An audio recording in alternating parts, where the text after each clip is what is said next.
Come on, Twitch. You can do it. Maybe it can't. Fun times at Ridgemont High. Live now. Alright, it looks like we're good on my end over here, I think. How are we over Yes, we're at 180. there? Okay. Okay. Yes, we're at 1080, I hope. That's what I meant, yes. Okay. Then I'm going to close our curtains. Okay, I'm going to turn the volume off now. And trust. And send it to share link to our friends. It's very strange. Yeah, it's weird, isn't it? Yeah. Yeah. Well, and because I have the mod, should I just put it in Town Square? Yeah, sure. With Just no put it in context? Town Square. No context. No context. No context. Just a Come join us. stream ID. Or just a stream link. Hey guys. Hashtag spoilers. Yes. Ba-ba-ba-ba-da-ba. Where's my... I don't know. Okay, so we did that. And now I'm here. Now, who else is in here? Is Mom in yet? It's strange that I can't hear myself.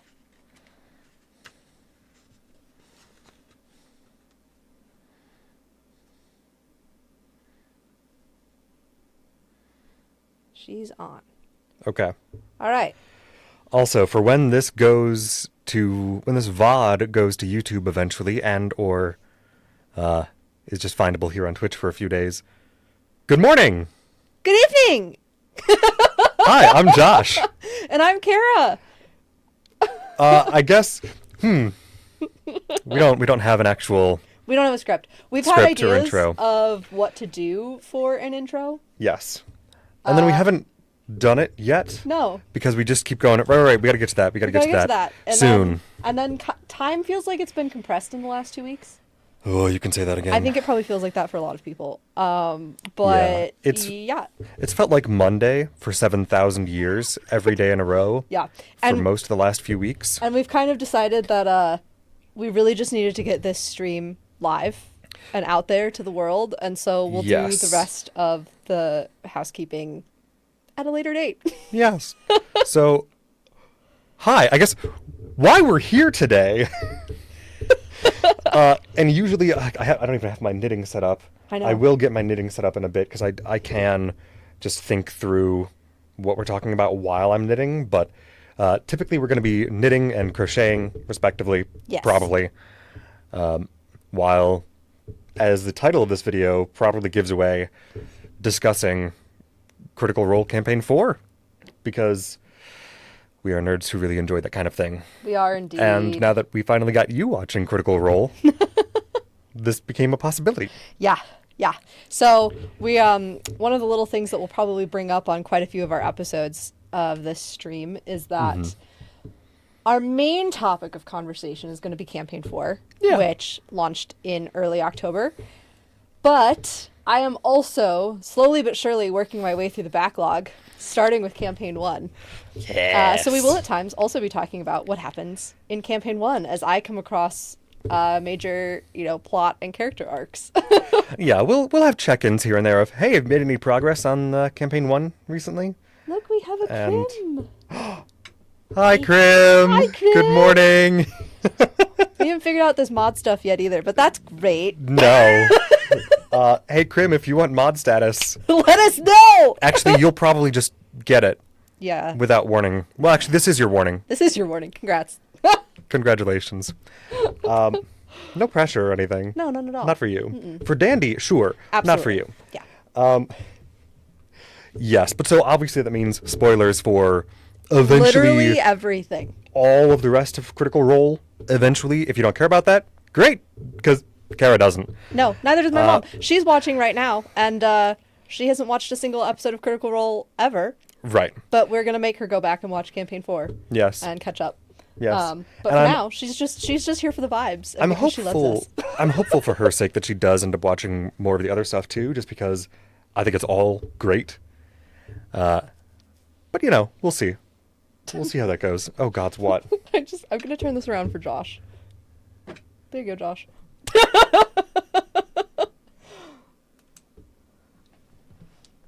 Okay. Thank you.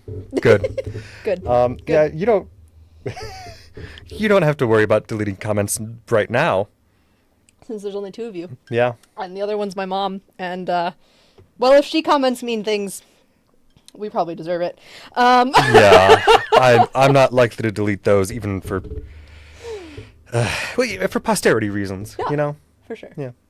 All right. It feels right. So we've given people the warning about spoilers. Yes. Was there anything else we needed to warn people about before we get going? We will eventually have a schedule. Yes. That Hopefully. is like sometime between the Friday and Sunday after a Campaign 4 episode airs. Yeah. We'll try to get the live stream out. And then these will be available on our YouTube channel to Yes. watch as like vodcasts, essentially. Hopefully we'll be able to actually stream to YouTube too. It's just that for today at least, we can't because YouTube decided to be silly.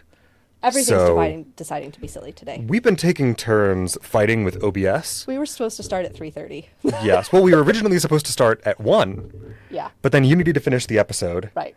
And then I was fighting with the software. So now we're here. Yep. I will say, and this is just a side note, Yes. I do think our now year of experience doing a podcast together has helped. Yeah. I don't feel as awkward as I thought I would feel. No, I still feel weird because there's a fourth wall now that we don't usually have to play to. Yeah. But given our theater experience, I don't think it's too bad. No. No. And I'm used to being on a film set, and this really feels like a film set now that all the lights are on. Yeah. Yeah, I just feel like the stage audience is...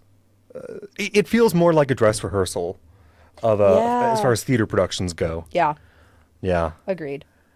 Yeah,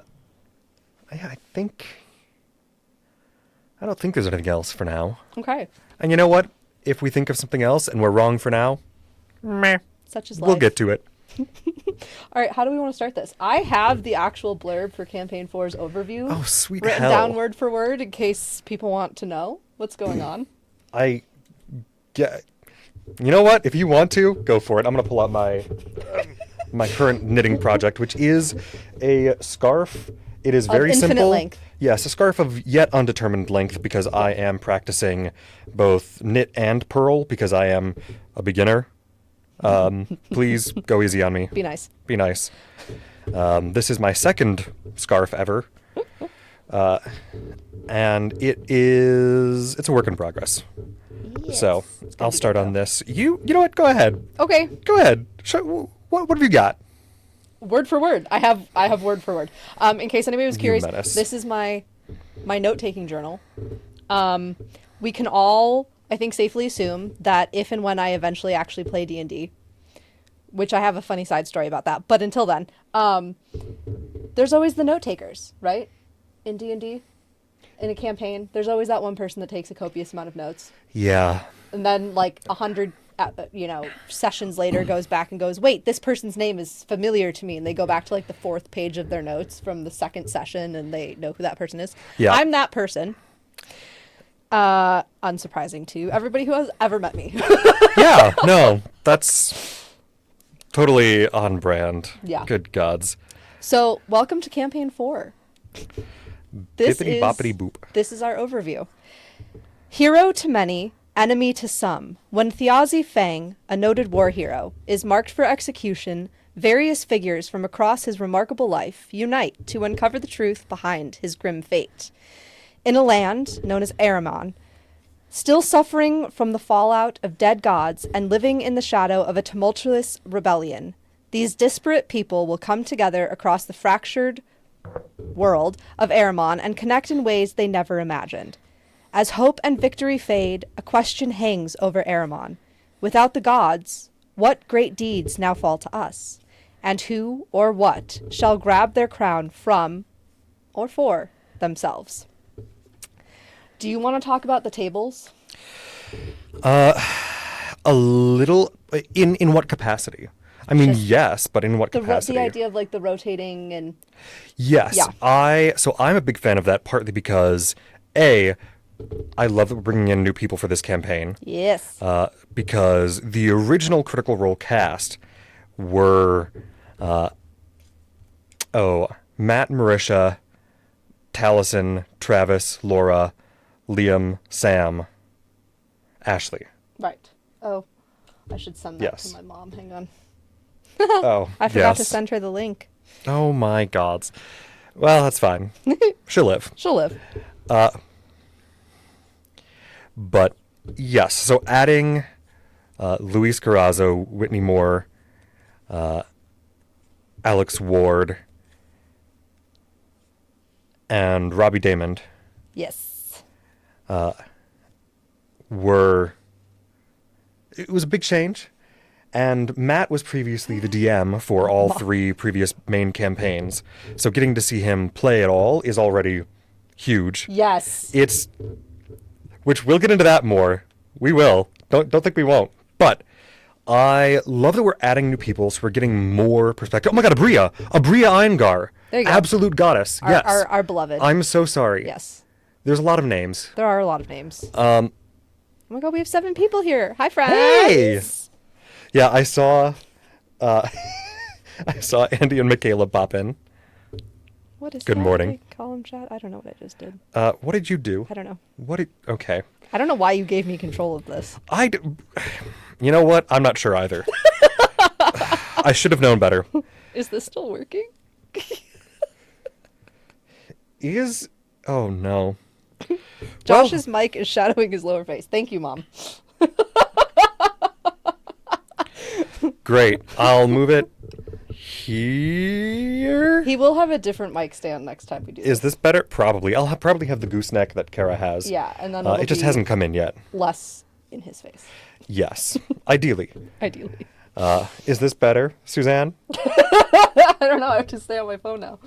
Yes. But yes, the 3 tables. So they confirmed when they first announced this particular campaign. Good, thank you. They confirmed when they announced this particular campaign that there would be the 3 tables, right? Soldiers, Seekers, and Schemers, because they were going to split up after the overture of the first 4 episodes. Which is what we're covering today. Yes, split up the group because 13 people is a big table for D&D. Critical. Constantly have, and have people coming in and out throughout the whole session. And Yeah. It's a lot. it is. It's a lot. And the original cast for the first 3 campaigns was already, 7, 8 people. Yeah. That's already tough. And Matt did a damn good job for 3 campaigns balancing that many people. Because especially in combat situations, that can get really arduous. Yeah. When you spend forever going through everybody, and then by the time you get around to like your turn, everything that you've been planning to do has changed 7 times over. Mm-hmm. So it gets tough to keep things moving quickly. Yeah. But they've always done a pretty darn good job of that. But so to balance out, now that they have 13 people at the table, definitely. Who are all still working voice actors, I'd mind Oh, you. yeah. I mean, they're recording this at Oh, 7 yeah. o'clock. They start streaming at 7 o'clock on Thursday nights in California. So that's Pacific time. Yes. Well, these are all pre-recorded now. Oh, are they now? Yes. They They've just been come out at 9 our time? Yeah, they come out at 9 our time because that was the traditional schedule that they had during campaign 1. They would start streaming at 7 p.m. Pacific, and they kept that into... Oh, that's weird. They kept that into campaign 2, but they were in campaign 2 when COVID hit. And so they took a little a brief break while they were figuring out how they were going to adapt to COVID restrictions and safety guidelines. And part of that was switching to pre-recorded. And for a little bit during campaign 2, they were all at separate individual desks, basically. And they just pushed those like video images together, which admirable. Right. And impressive that they managed to do that after, I think, maybe a 1 or 2 month hiatus to get that done. But then when they finished campaign 2 and got into campaign 3, they kept doing pre-recorded, and they're still doing that now, which honestly, while I do miss the vibe of the live streams, because I miss the chaos Yeah. of, for instance, during campaign 2, there's a great moment where Sam is looking at the Twitch chat, and you can see he's just got his phone, he's looking at the Twitch chat, and he goes,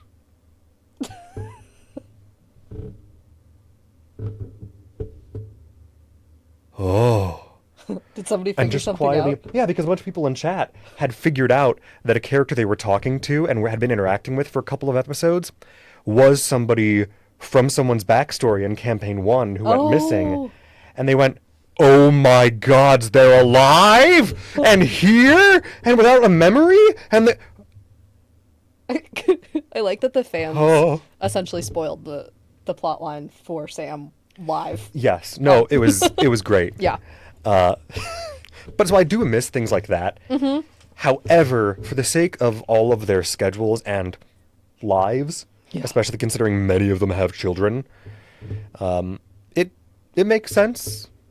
And again, they are working voice actors. It makes sense that they actually have lives and priorities beyond Absolutely, yeah. this game and company. But where was I going with this? That's right. This started as a correction that they are, in fact, not live anymore. They are pre-recorded. But yeah.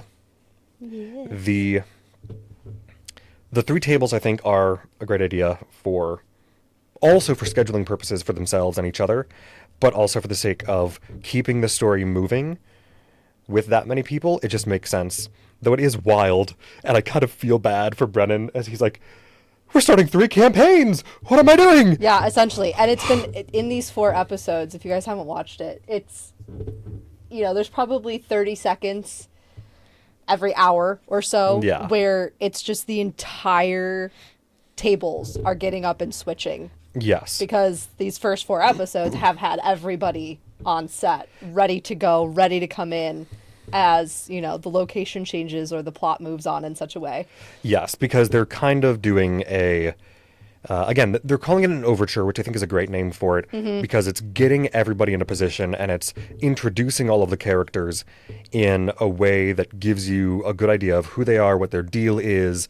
For most of them, there's a couple. Well, we'll talk about. I have questions. I have thoughts. Yeah. But gives you at least a snapshot into who are all of these people, how do they know each other, what all of their deals are, and what their particular missions are, and what their goals interpersonally and outwardly actually are. Yeah. But so naturally they had all 13 people for the first 3 episodes at least.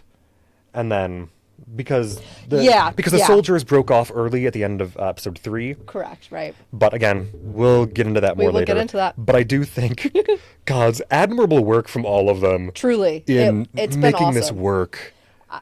And you guys, these are also like the shortest episode was 4 hours and 15 minutes long. Yeah. The longest was 5 hours. Yeah. Which granted, 4 hours is a perfectly normal Critical Role episode length typically, but in previous campaigns there have definitely been episodes, and granted, the first couple episodes of a campaign I feel like are usually longer because they have a lot more legwork to do, especially campaigns 2 and 3. There's a lot more stuff going on. They're doing a lot more establishing work, and so likewise here with campaign 4 they had to do a lot of establishing work, but I would not be surprised to occasionally find an episode that is even 3 hours. Sure. As a short episode As we moving go forward. Yeah. Not that I expect that to be necessarily common, because Critical Role episodes have always kind of landed somewhere between 3 and 4 typically, though there have There are always the exceptions to the rule. there have been a couple of 6-hour episodes. Yeah. Not many, but a couple. Yes.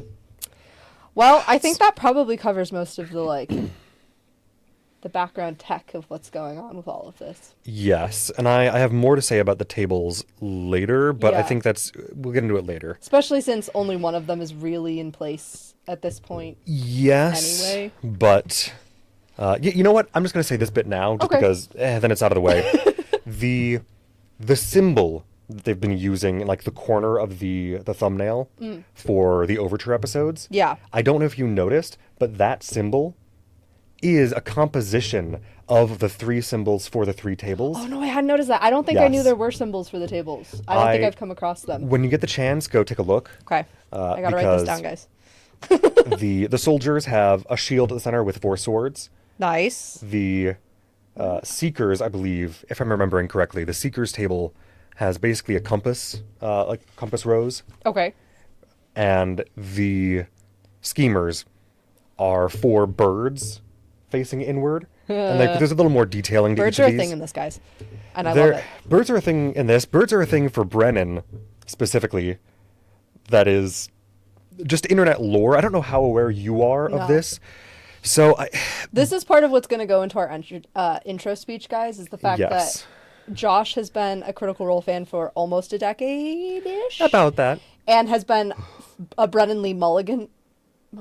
Yeah, Brennan Lee Mulligan. Okay, my brain just short-circuited for a second. Yeah. A Brennan fan for a very long time, watching the other stuff that he's been a part of related Yeah. to Dungeons and Dragons as well as other things. So I hear about a lot of this, having been his friend for this long. But I'm like not up on any of the things outside of really Campaign 4 and the beginning of Campaign 1. Yeah. With any of these people outside of Critical Role much at all. Yeah. Yeah. I'm kind of the amateur, he's kind of the novice or whatever you want to call it. And he's more I've been around the block, yeah, for better or for worse. yeah. Experienced in these things. Yes. Which, side note, I assume you're not doing this, but when you're watching the old episodes of Campaign 1, I recommend, especially if it's... Yes, Josh loves Dropout too. Yes. Oh, gods, yes. Though it is taking me longer to get through all the seasons of Dimension 20 because it's just, I only have so much time in my life. I'm working on it. I love all of them, but oh, gods, I only have so much time. Wait, okay. But- In the chat, even his American Girl doll cobbler side quest? Oh, yes. I have no idea what this means. Oh, my gods. Kara has not watched Game Changer, okay? No, I just hear about it. Though I think you would love Game Changer because it is such a phenomenal undertaking as a game show. Yeah. And just wildly amusing, like, bar none. Yeah. But they did a segment quite recently actually, where one of the things they did was force Brennan to make a fake I'm leaving Dropout for these reasons video that he just released before that episode dropped with like no... Or Good. no, I think concurrently with that episode dropping, with no explanation other than if you watch the episode, you know what's coming. But it was basically him saying, I'm leaving it all behind. I'm going to go to a little cabin in the woods and become a cobbler of American Girl doll shoes. Good. And it was a great video. Again, I think you would really enjoy Game Changer, even if just for some of that nonsense. We'll put it on the 2026 to-do list. Yeah, it's good. There's a little too much going on before 2026 at this point to add a new... Gods. It's his passion. Yes, it is his We passion. have a friend Exactly. in the chat. Do you want Hello? to read? Hello, good morning. Brennan and his birds. Yes. Yes. Yes, exactly. I think probably next time we'll have my iPad set up in between us Oh, with the chat going. that would have been smart. Yeah. Well. So you'll bear with us for this one, guys, and we'll have it better sorted next week. Yes. But for this week, we figured we just had to actually start. Yeah. Because, again, technical difficulties kept popping up, and we just kept going, it just needs to happen, or it'll never happen. Exactly. And we will... Or we'll end up having, 8 episodes that we need to get through all in one sitting. It's bad enough we have to get through 4 episodes. Yeah. But, yes, so, very quickly, the birds thing with Brennan is... I don't remember where this actually began, Yeah. but it's always kind of been a joke with Brennan that, like, he knows bird facts. Same. He knows bird facts. Same. And just has a bunch of bird facts on hand. It's hilarious to me that Josh hates birds, and so... Well, I don't hate birds. I fear birds, okay? There is a big difference. Sure. Birds are beautiful, majestic, wonderful creatures, endlessly fascinating, and they terrify me. Have you used your Oracle deck? No, I fear them. I got him an Oracle deck based on birds for his birthday this year, because I'm a very good friend like that. Yeah. Yeah. Good gods. How best to reach this? I know. It's at just a bit of A an very awkward... awkward angle, The birds. We might need to Sorry. pull the coffee We both table. have ADHD. if you can't tell. Yes. Yeah, we may have to pull the coffee table up. And so there have been various iterations of jokes and other references throughout the years referring to Brennan's love of birds. Yeah. And especially roseate spoonbills. That is specifically a Game Changer reference. Again, you'll get there when you get there. I'll get there when I get there. But, yeah. Yeah. But, no, always very fun. Happy Thought says, yeah, they can just fly at your head for no reason. Yeah, exactly! They just fly at your head, and then the flappy sound of them, like, right by your ear. I think you just watched that one horror movie when you were too young. No! I was already afraid of birds before I watched Alfred Hitchcock's The Birds. That was not what did it for me. I'm sure it didn't help. No, here's the thing. It didn't hurt either. Yeah. Because it was, like, too campy in... the practical effects were great, except for the fact that they were torturing the birds and people to do most of the practical effects. Welcome to the tangents that we cut out of our podcast, for those of you that know about our podcast. Yes, which we do have a podcast called Hyperfixation Investigations, where we do go into little research deep dives twice a month. Yes. Yes.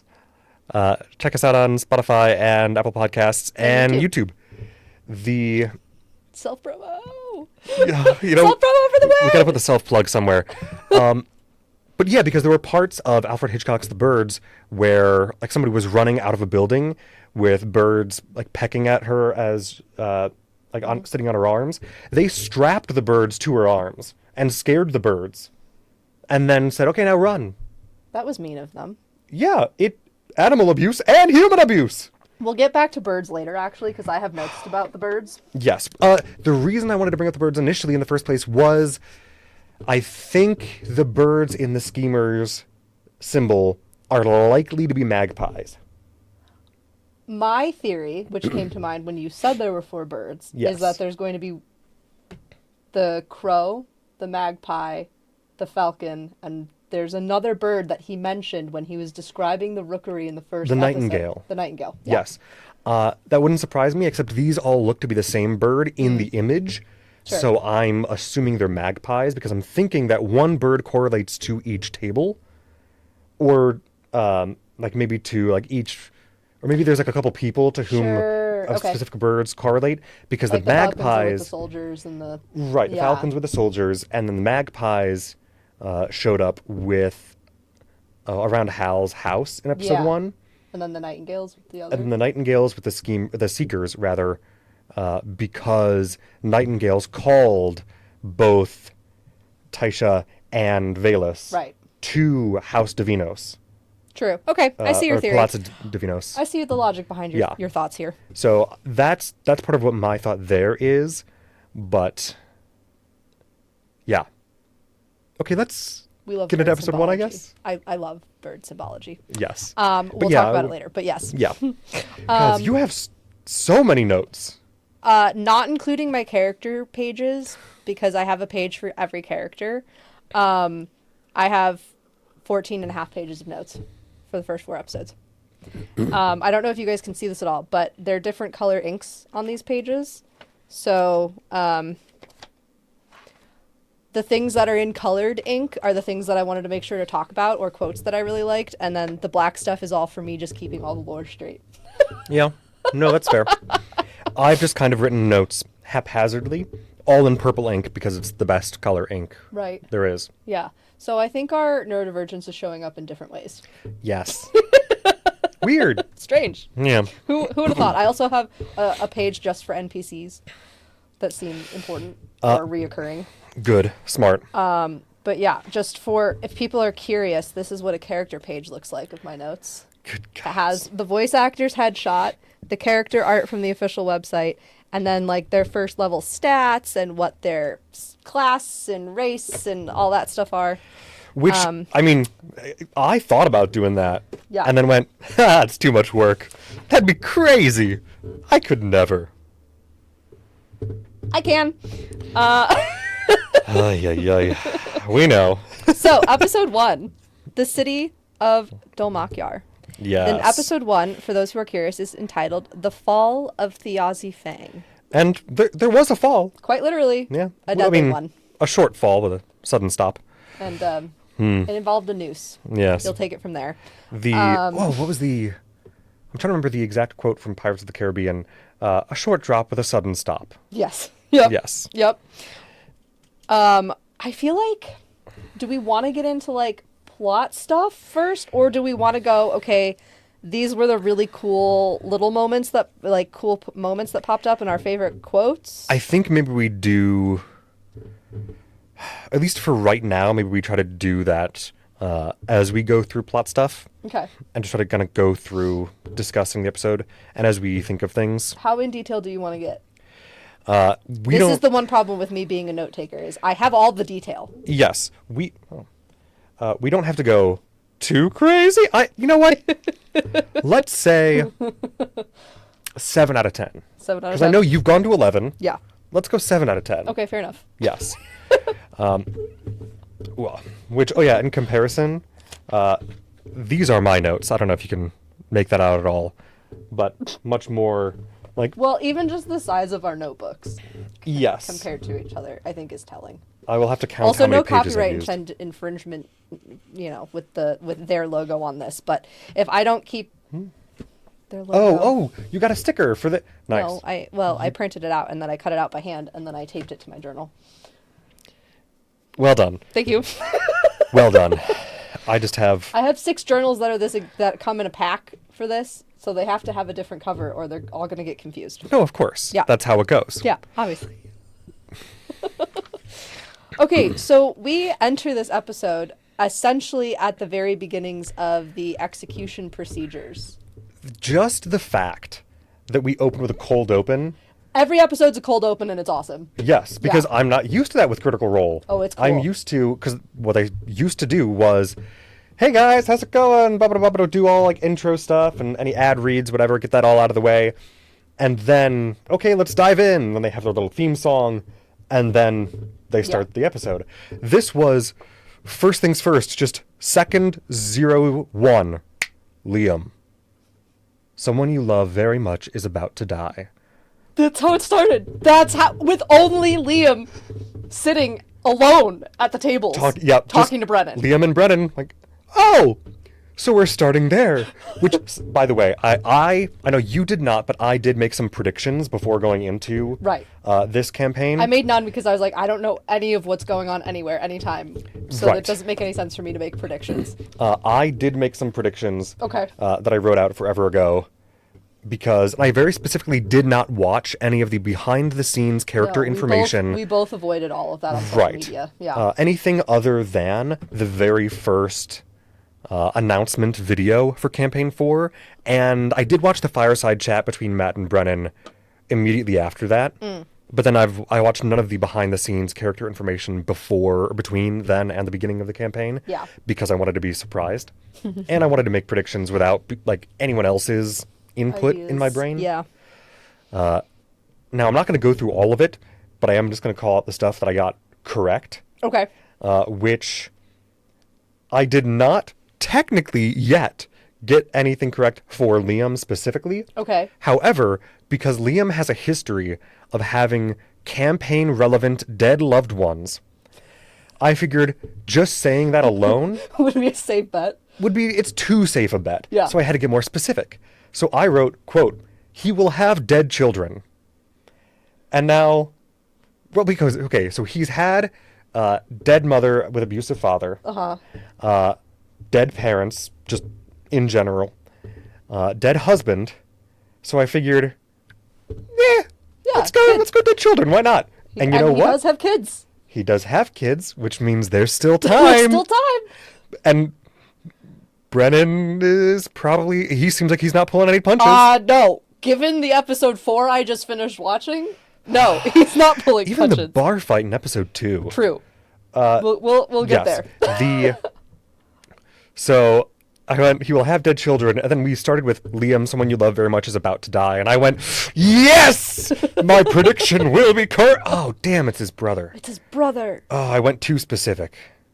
I went down a generation. Well, there's still time. There's still time. But I feel... Especially one of them in particular. Yeah. Yeah. But I still feel validated in my prediction there. Yes, I think that was a good one. Yes, thank you. You're welcome. Yes. That's upside down. The fact that he rolled a nat 20 insight as the first roll of the campaign. I literally have that in all caps in my notes, guys. Yeah. First roll of the campaign is a nat 20. Which is Chef's kiss, brilliant. wild. Karma is looking down kindly at that moment. One of the things I really love, though, about that is Brennan has a, and I mean, this is true for many DMs, and I know Abria does this as well. Matt often does things like this, but Brennan rewards natural 20s in such a way that even though, mechanically speaking, it shouldn't make any sense for Azune's Message. cantrip. Thank you. Yeah. Good gods. Azune's message cantrip with Thiazi to Extend to Hal for any reason. Yeah. He went, So Hal you know is what? Liam's character. Yes. Yeah. So Hal is Liam's character. The brother of the Thiazi ones Fang. getting executed. Yes. Yeah. Which, oof. This But whole sorry, thing. you go, and I'll keep interjecting here I and don't know there. what I was saying. What do you? Okay, so, you know that Thiazi is Liam's brother. Liam's Yes. character's brother, Hal's We brother. learned that immediately. Yeah. And he's up for execution. He's been caught by, what is it? I have it written down. It's a very long. The Chamber of the Lord's Advisory. Yes. Chamber Yeah. of the Lord's Advisory to the Revolutionary Council. Right, which the Revolutionary Council are the people that are supposedly, or at least supposed to be, in charge of the city of Dolmakiar. But the Chamber of the Lord's Advisory basically are meant to act as advisors. Mm-hmm. But, Kind of like a privy council. yeah, though it seems like they've been gathering more and more power. Yeah. And this execution of Thiazi is, I think, if I'm remembering correctly the details we've got so far, the first like big power play that they have done alone without going through the Revolutionary Council. Right. It's, oh no, the Chamber of the Lord's Advisory is executing Thiazi With their own power, without Right. the Revolutionary Council. on from what I can gather, on trumped up charges of some scuffle with Taconis house guards in a marketplace. Okay, so that's something we should talk about. So Yes. there are what are called sundered houses, and Yes. those are essentially the noble houses. Yes. And they are Taconis, Halavar, Royce, Einfassen, and Cormoroy Yes. And there may that be we more. know of at this moment. Yeah, those are the ones we know of so far.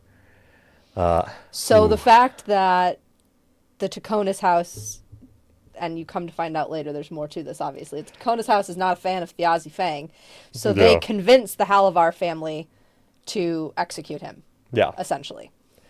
Yeah. So there's a lot of political intrigue going on, like from the drop of the hat of this campaign, which is cool. Gods. Yeah, which I love that just being dripped out in little bits, just going, why? Why was he executed? Why are they trumped up some charges on, just, scuffle with the house guards? Right. That is not an executable offense. Yeah. Yeah. And they're doing this out in the open, where before they have not been the ones with the power specifically, but they are more the people behind the people with power. Yeah. Already very concerning. Concerning. I can't speak today. It's fine. So I'm going to back us up just a little bit. I think maybe not necessarily going in chronological order for this Nyeh. episode, given the amount of lore and backstory Good God. that I have pieced together over the 4 episodes that I think will make going forward in this a little bit easier. Yes. So, about 100 years ago, there was a war. And in this war, it's called the Shapers' War. The different peoples of the land of Ahriman rose up against their gods and killed them. Who they called the Shapers. Right. Hence Shapers' War. And it was kind of like a god belonged to each race of people. So halflings had a god, elves had a goddess, you know, orcs had a god, so on and so forth. And these gods had second in commands, essentially like generals, known as celestials. And Which are basically just angels. angels. Yeah. Very powerful, tall. Yeah. Which is also more or less in line with typical D&D canon of, Yeah. they're the gods, and then they have various celestials that work under them. Right. And so 100 years ago, this uprising happened, and the gods were killed. The celestials went feral and essentially became monsters. Yes. And in the time since, that's like the Revolutionary Council was Yes. created out of that to Yeah. now beckon in this new age of the mortals being in control of themselves, essentially. And Dol Makyar was one of the main cities that really grew. It already existed during the war, but it grew and became a major city after this. Partly because it was the center of the revolution against the gods. Right. The god of war Because- was killed there. Yes. And So- because the orcs were the ones who began the revolution against the gods, because theirs was the god of like war, strife, cruelty, and suffering. Yeah. And they went, hey, this sucks. Yeah. This, no, we don't Yeah. want to live in an ash-choked, smoke-filled wasteland. A very a la Lord of the Rings orcs, if they suddenly went, hey, Sauron actually sucks. Yeah. We should kill this guy. So you have this war that happened about 100 years ago. I think it was like 70-ish, Yeah. or like it ended 70 years ago. Right. Is my understanding. And then about 15 years ago? Well, there was the War of Axe and Vine. Which that was was like about- 20, it was 20 years ago to like ago-ish. 14 years ago, I think. Yeah. Which was kind of that- houses against each other, from what I've gleaned. There's been Yes. less specific detail given about this war yet. No, we haven't gotten much about the War of Axe and Vine, except that Hal apparently did fight in the end of that war. So he is actually a combat veteran, though only barely. He's now a theater producer and a bard. Yes. Yes. We love Hal. But Which also, gods, what a vibe to just finally have Liam playing just a guy who owns a theater. Yep, Beautiful. we love. So this war happens, and Hal fights in it. Other characters that we know fight in it. And I believe is that when the Torn Banner started? Or I was that don't know if that's when the Falconers? Torn Banner began, but Okay. that is what allowed Thiazi Fang to gain notoriety as a warrior, because I believe he saved a cousin of Julian Divinos. Right. Like okay. he saved one of the Divinos cousins. Who is a lower nobleman? Right. The Divinos house are vassals to House Royce.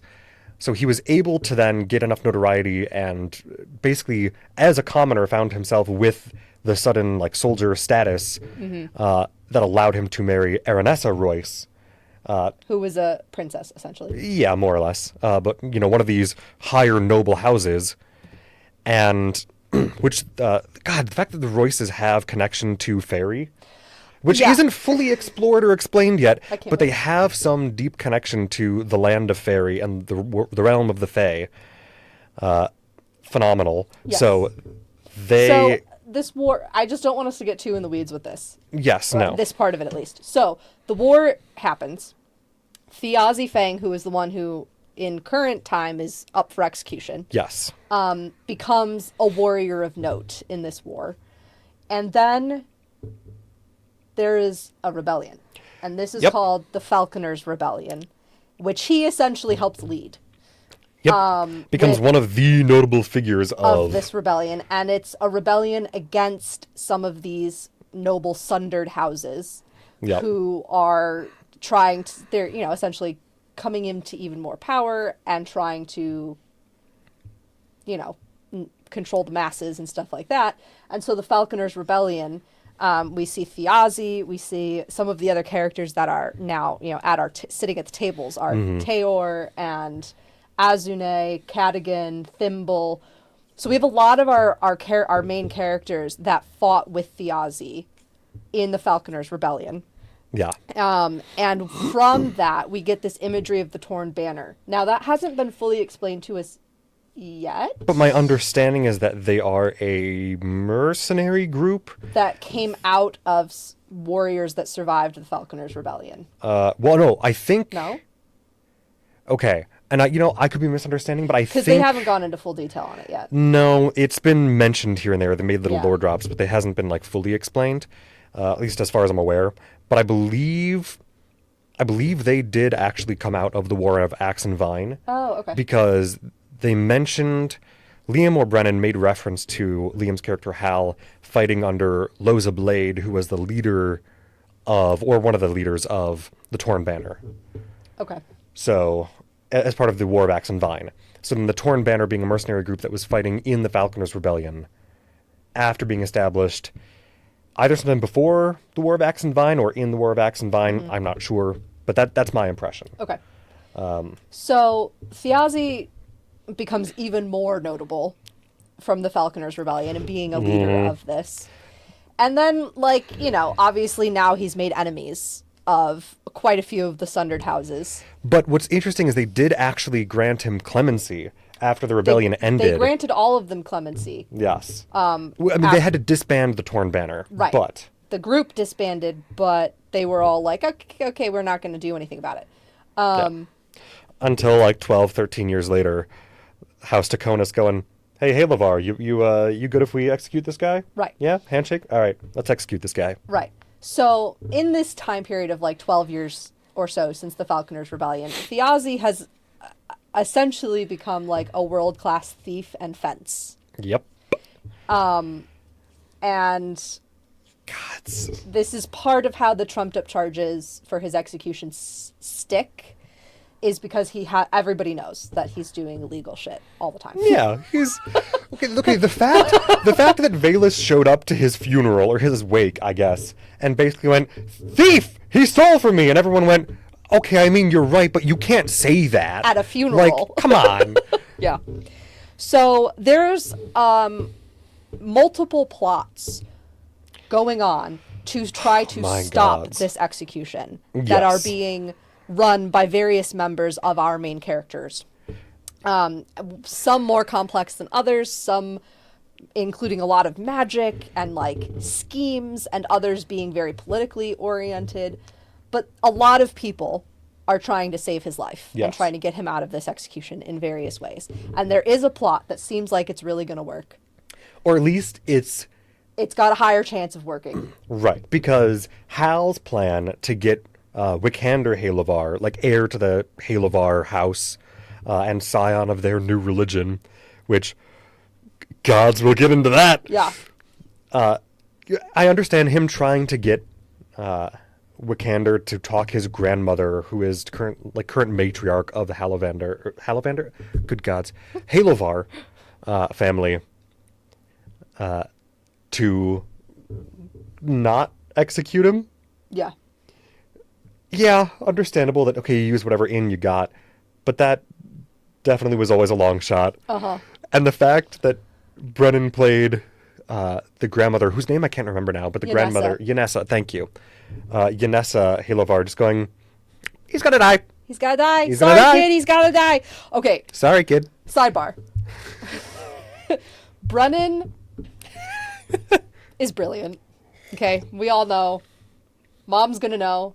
Yeah. Part of how we convinced Mom to go back and watch these episodes is for Brennan Lee Mulligan. For his prose, For his in prose, part. but also his NPCs are on point, right? His non-playable characters that he plays are great. Yeah. And one of the things that you learn about the Photarch, this matriarch of the Halavar clan, Yanessa, is she has a very public-facing front with this very kind of proper language, and I am a leader of a religion and of a house, and whatever. We of House Halevar Right, must... right. But when the doors are closed and it's just her and the family, she's got, what is the accent? I know what it is, but I can't think of it off the top of my head. Oh, I can't think of the name of it. She essentially becomes like New Jersey. Yeah. Like a New Jersey Italian stereotypical dialect behind the closed doors. Yeah. Which I think is hilarious and amazing. It's hysterical. But also the fact that poor Wick, because he's just like, oh, yeah, that's, we'll get into some of these character points. Grandma's inside voice is just so much more abusive and mean to me than it is outwardly. But that's just family. Right. That's just how family is. Oh. So the plot that had the best chance of saving Thiazi's life doesn't work. No. And he dies. Yes. Now, what I really am curious about, right? Because part of the plan, they had a rune that was supposed to have been planted on him somewhere that he could find even while cuffed. Yeah. And could find and like break this fragile rune or stone or something. It's not necessarily... It's like a little ceramic plate. Yeah. Yeah. Something he could break that would cast Misty Step, which is a short-range teleportation spell that would get him beyond a little wall and into a carriage where his friends could ferry him to safety. But not only does that not end up working, it turns out it's been replaced with a fake. And the fact that Luis, as Azune, who was the... He's a guard member. Yes. Yeah. And one of the former members of the Torn Banner, who got clemency and is now a city guard. Of pretty high station. Yeah, of a high station and good renown. The fact that he said someone was supposed to get you a rune instead of saying Thimble was supposed to get you this rune. Right. And the fact that that already made enough of a difference, potentially. Yeah. Because Thimble got intercepted before she could get the rune to him. Right. So a fake got planted on him instead. Damn. Just the word choice. Yeah, it's great. Painful. It's so painful. What I'm curious about is, what did Thiazi see? Because before he was hanged, he looked up into the sky and saw, like above the crowd, vaguely into the sky, and saw something. Yeah. And instead of breaking the rune, which wouldn't have worked, he just, denies the authority of the Chamber of the Lord's Advisory. And it has been living rent-free in my brain. I can still hear the falcon's cry. Yep. As his final I words have that before written he's down hanged. in my colored ink as a quote. As do I. Because just one last call to the rebellion that failed. And partly, I think it failed because the Revolutionary Council was expected to join them, and then they just never did. Right. Which Yeah. is when you start figuring out that the Lord's advisory, or there's these power plays going on. Yeah, they probably already have more power than They really should. they should have, even before the Falconers Rebellion made an attempt to nip that in the bud. It was Yeah. already too late, potentially. Right. But I'm curious what he saw to not even try To break it. to break it. Because when they find the fake rune on him later, it's not broken. Right. It is a fragile piece of ceramic it does have the correct hint of magic, or the correct magical residue about it. It's illusion and conjuration. Right, so Except that the conjuration is is itself actually an illusion itself. right, Which because was crazy when that came out in an episode. We were all like, what? dastardly. Yeah. But I love it. Yes, it was great. I'm curious what he saw, and I have seen Do you think it's possible that one of the illusionary magics on it showed him something? that was one of my thoughts. The Yeah. other thought of mine was, what if he saw either a nightingale, Okay. if that has something to do with House Taconis Right. being related to death, Uh-huh. or if he if you saw something regarding House Taconis, or like an angel of death in his last moments going, oh, this just isn't going to work. Well, time to make peace with my death. Okay. Love you, brother. Bye. Yeah. God. Oh, I didn't write down the exact words, but you got to help Murray at the Pentaveral. Paint has. There's Below paint here's waiting. your paint. Yep. There's paint waiting for you with Belair, Tell Thimble not to be scared. which broke my heart because then when we finally get to Thimble later, She's in bad shape. and Laura Bailey. Laura Bailey is a goddess. She's one of my new favorite people on the planet. Yeah. Yeah. Yeah. Welcome to the club. I have the note someplace. I didn't make this note in episode 1, but I made it at some point that Laura Bailey is living my Tinkerbell dreams. Yes, because she is a fairy. Thimble is a pixie. Yeah. She's 4 inches tall, and she's a warrior pixie God. who wears green. Yeah. And she has 2 swords that are little needles. I just love her so much. Also, the horrifying detail, not horrifying, but like existentially wild detail that they reveal in episode 1 of saying like, oh yeah, like Thimble looks like she's actually aged a little bit since the doors of fairy are closed. Right. Hey, Brennan, what does that mean? So much happened in episode 1. What God! do you mean the doors of fairy are closed? Yeah. Okay. Well, we're not there yet. So, Yeah, gods. Thiazi dies. This is the first 25 minutes of the episode that's 4.5 hours long. Yeah. So then we're at his funeral, essentially. Yes. We can skip some of the details. Go to the Yeah, funeral. yeah, yeah. Which Which is held at his brother's house, Hal's house, in the theater district, essentially. Yes. Of Which the is city. called the Rookery. We love.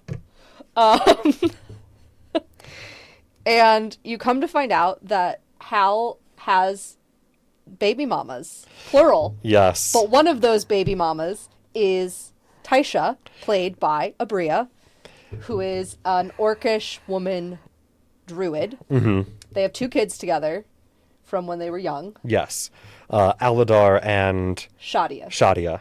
And Algar is not there because you come to find out later he's training with a military force in the city. Yes, he's actually being trained by Julian. Julian, yeah, who we get to later. Yes.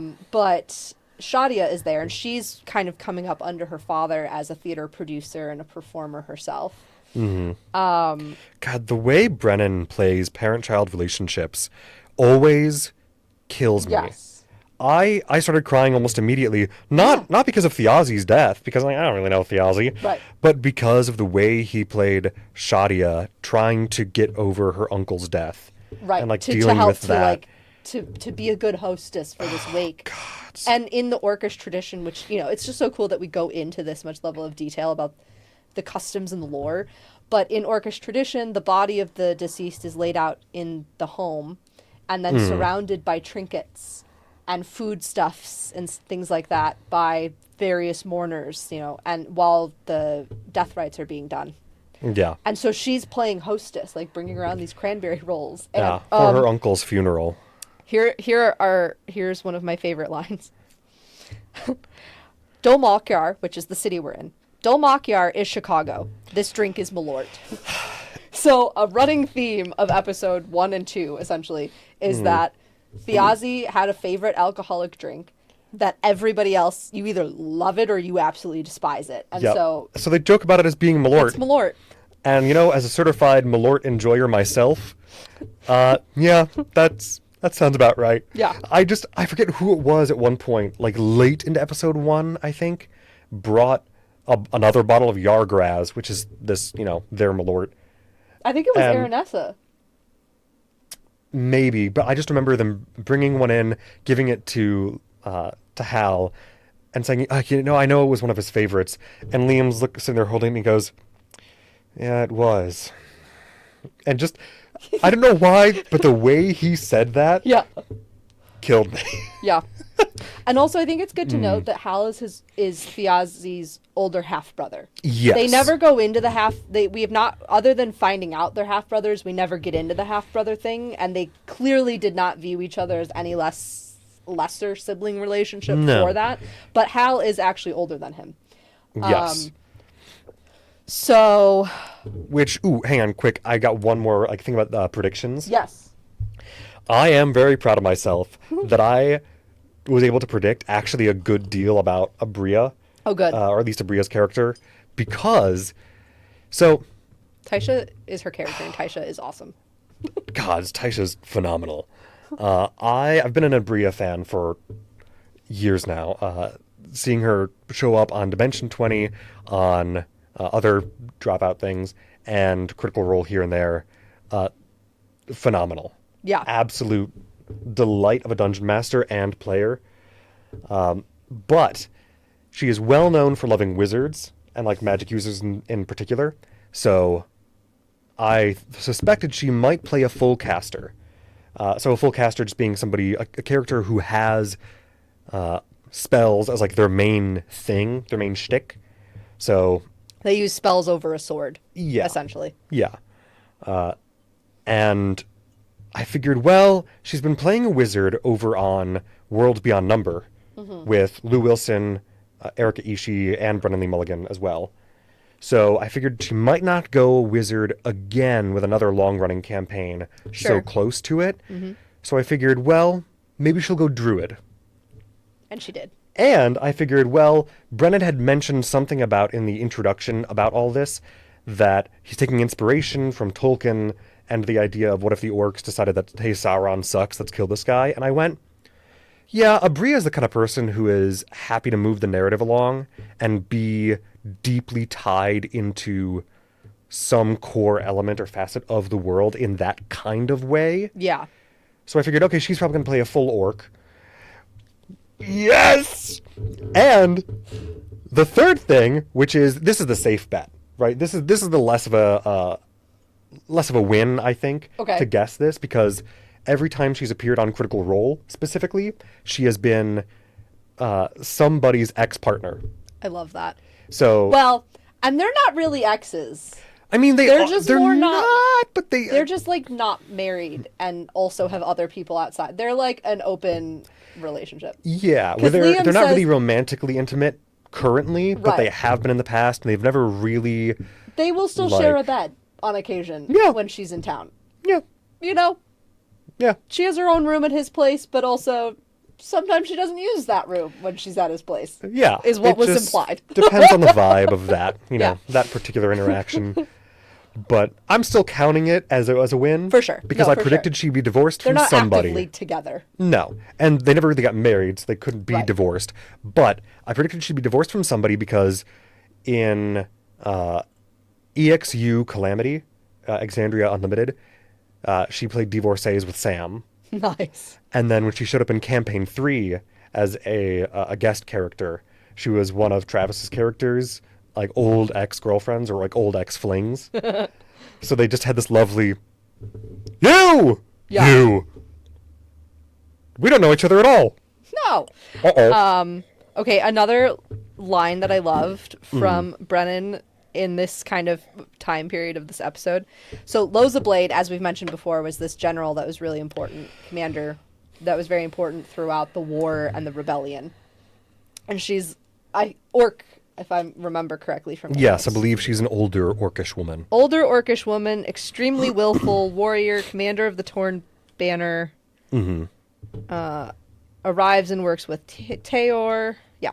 So, Oh, that's right, because Taor was with her when they first arrived. Yes. Because they had been out of the city for a while. they haven't been in the city in a long time. Yes, that's Yeah. right, because I remember Taor being specifically very surprised at how much The city had changed. the city had changed and how much the Chamber of the Lords Advisory had come into their own power. Yeah. Which is already, oh, that's a good sign that in That's always a good only sign. a decade, this guy is coming in going, What the hell happened? oh, I don't recognize the city at all. Yeah. Oh. But so while playing Loza, Brennan Lee Mulligan said, "How am I alive? Who would kill me? Not death itself." Oh, gods, I don't know if I missed that one or if I just forgot about it. was great. Damn good. Yeah. I would also like to note in this portion, we meet the character Tyranny, played by Whitney. I'm obsessed. She's amazing. A bubblegum pink Demon. tiefling. Well, Essentially. yeah, I think tiefling by like D&D mechanics rules, but by the lore of the world, demon. Right. Bubblegum pink tiefling with whose smells like chocolate chip cookies and sulfur. Yeah. Like warm and comforting, but a little bit acrid. That was something like that was how she described it. Yeah. Yeah.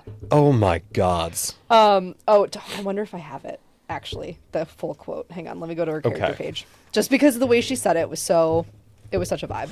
Sure. You smell her before they see her. Warm chocolate laced with sulfur. Yeah. So.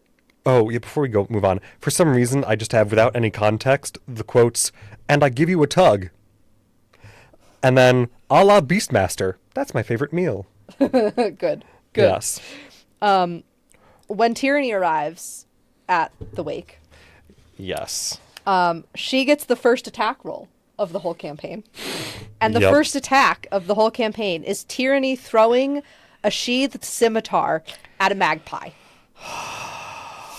And then pins it to a wall because it's a high attack. Gods. And that, it was Thiazi's scimitar. Yeah. That she and Wick were delivering to Hal. I was like, here's your brother's effects. I'm so sorry my family killed him. Yep.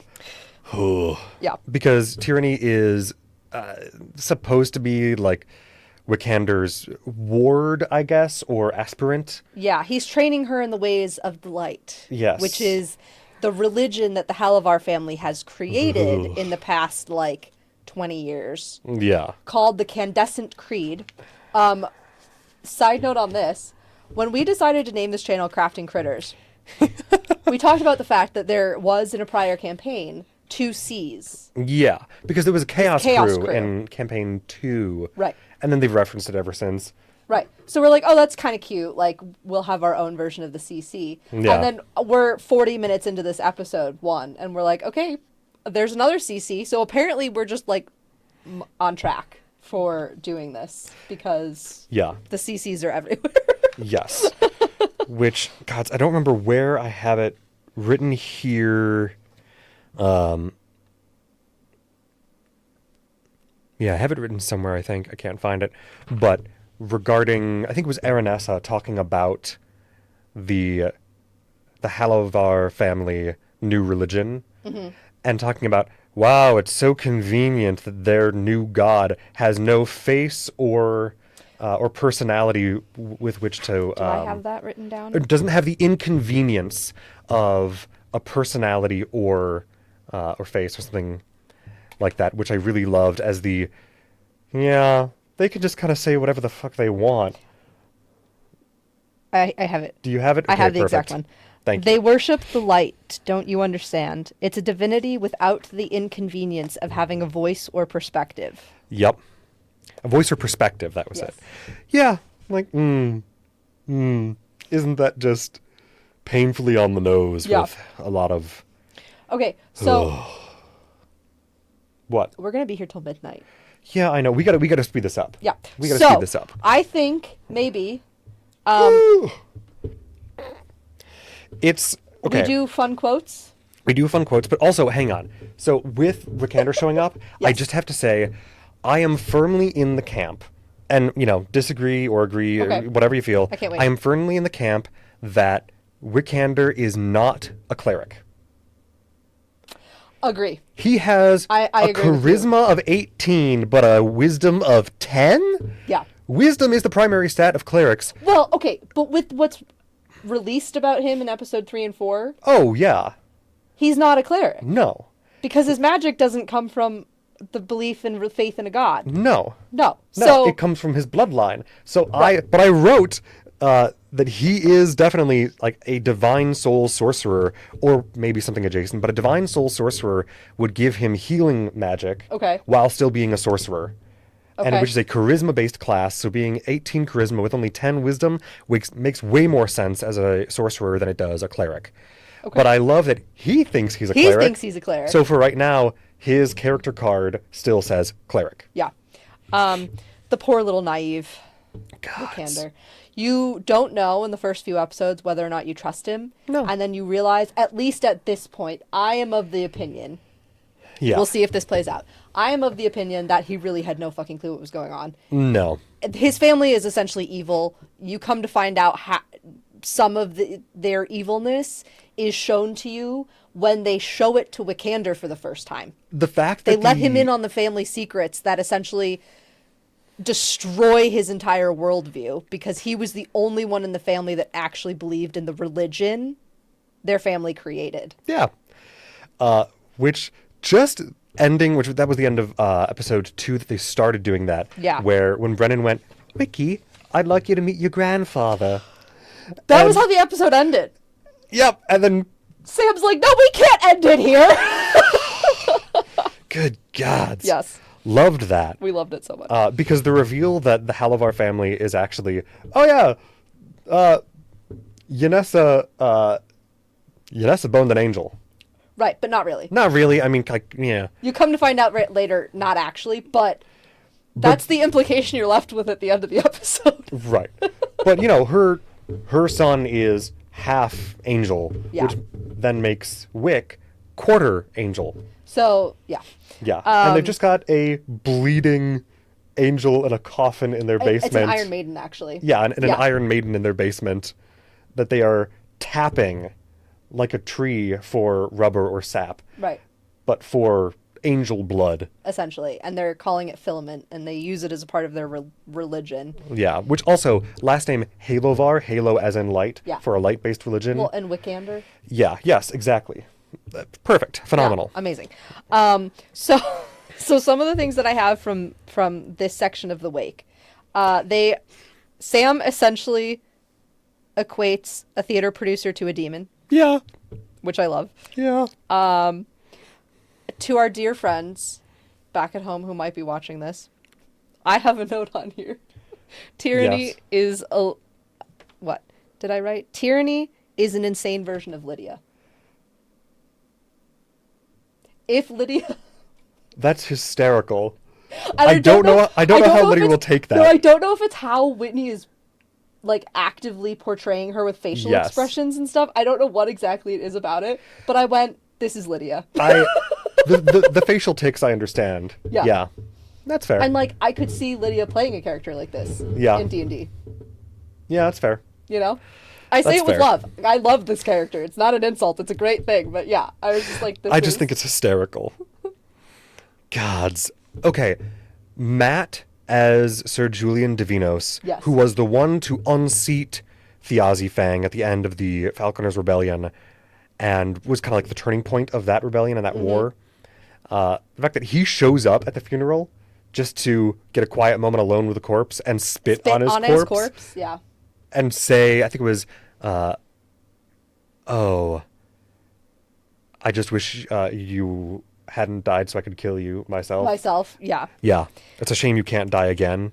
Another one that I have down, Olgood is an orc NPC that Brennan plays, who is one of the theater. Hal's theater producing partner. Yeah. Is talking to Tyranny, the demon, and she says, "Yeah, we're pals." And then Olgood says, "I don't feel safe." No, I love that. Oh, good. Such a vibe. Such a vibe. Such a vibe. Just like, well, I'm a theater producer. What am I going to do about this? Yeah. Okay, sure, man. Yeah, it's kind of like, it's totally the vibes of a theater producer whose entire cast has just gone off the rails and he knows it. Yeah. And now it's just like, I just let them do what they want. Yeah. Okay.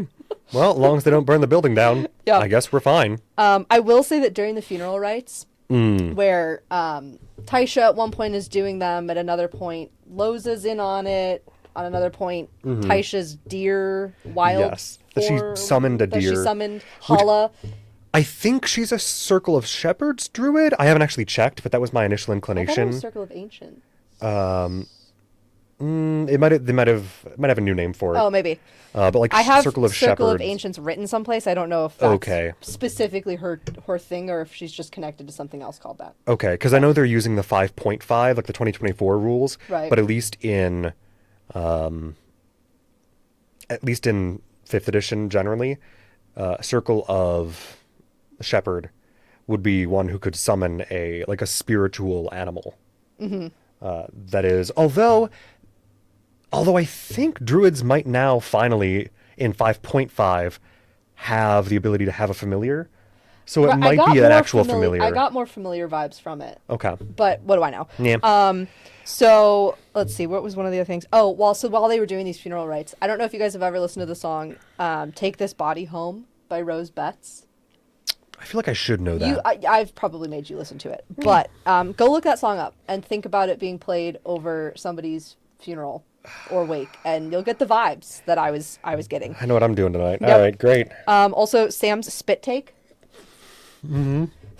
So somebody, I can't remember if is it Tyranny who said it? Somebody said, "Whoops, we did it," and in reference to the execution, essentially. Yeah, well, calling a mixed drink that she got him a whoops, we did it. Yes, that's what it was. That's what it was. Tyranny made Wikander an alcoholic mixed drink, which he's not allowed to drink, given that he's a priest, essentially, right? Yeah. And she calls it a whoops, we did it.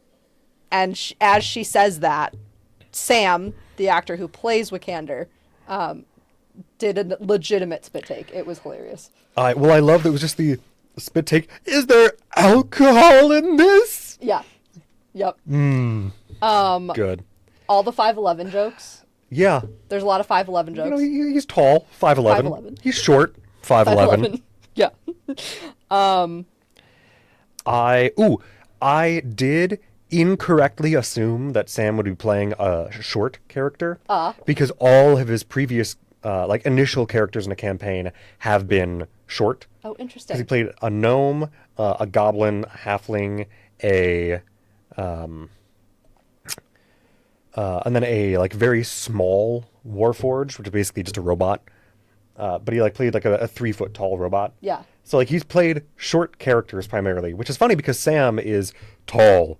He's 6'3" or something like that. Which is funny though, because when he's sitting, he's not. So he's all leg. He's all leg. Because when he sits, you're like, oh, he's short, and then he stands up, and you go, oh, no, he's not. Yeah. Let's see. The only other quote I think I have from this was Tyranny saying, "Well, I just got put in my place, and the basement is flooded." Yeah, that was a good one. Yep. So I don't remember. I think this happened. We've now, in episode 1, moved away from the funeral, at least in my notes. Sure. And we've gone to the hideout in the Tanners. Oh, God. So, an hour and a half, 2 hours into this episode, I was sobbing. Mm-hmm. Yeah.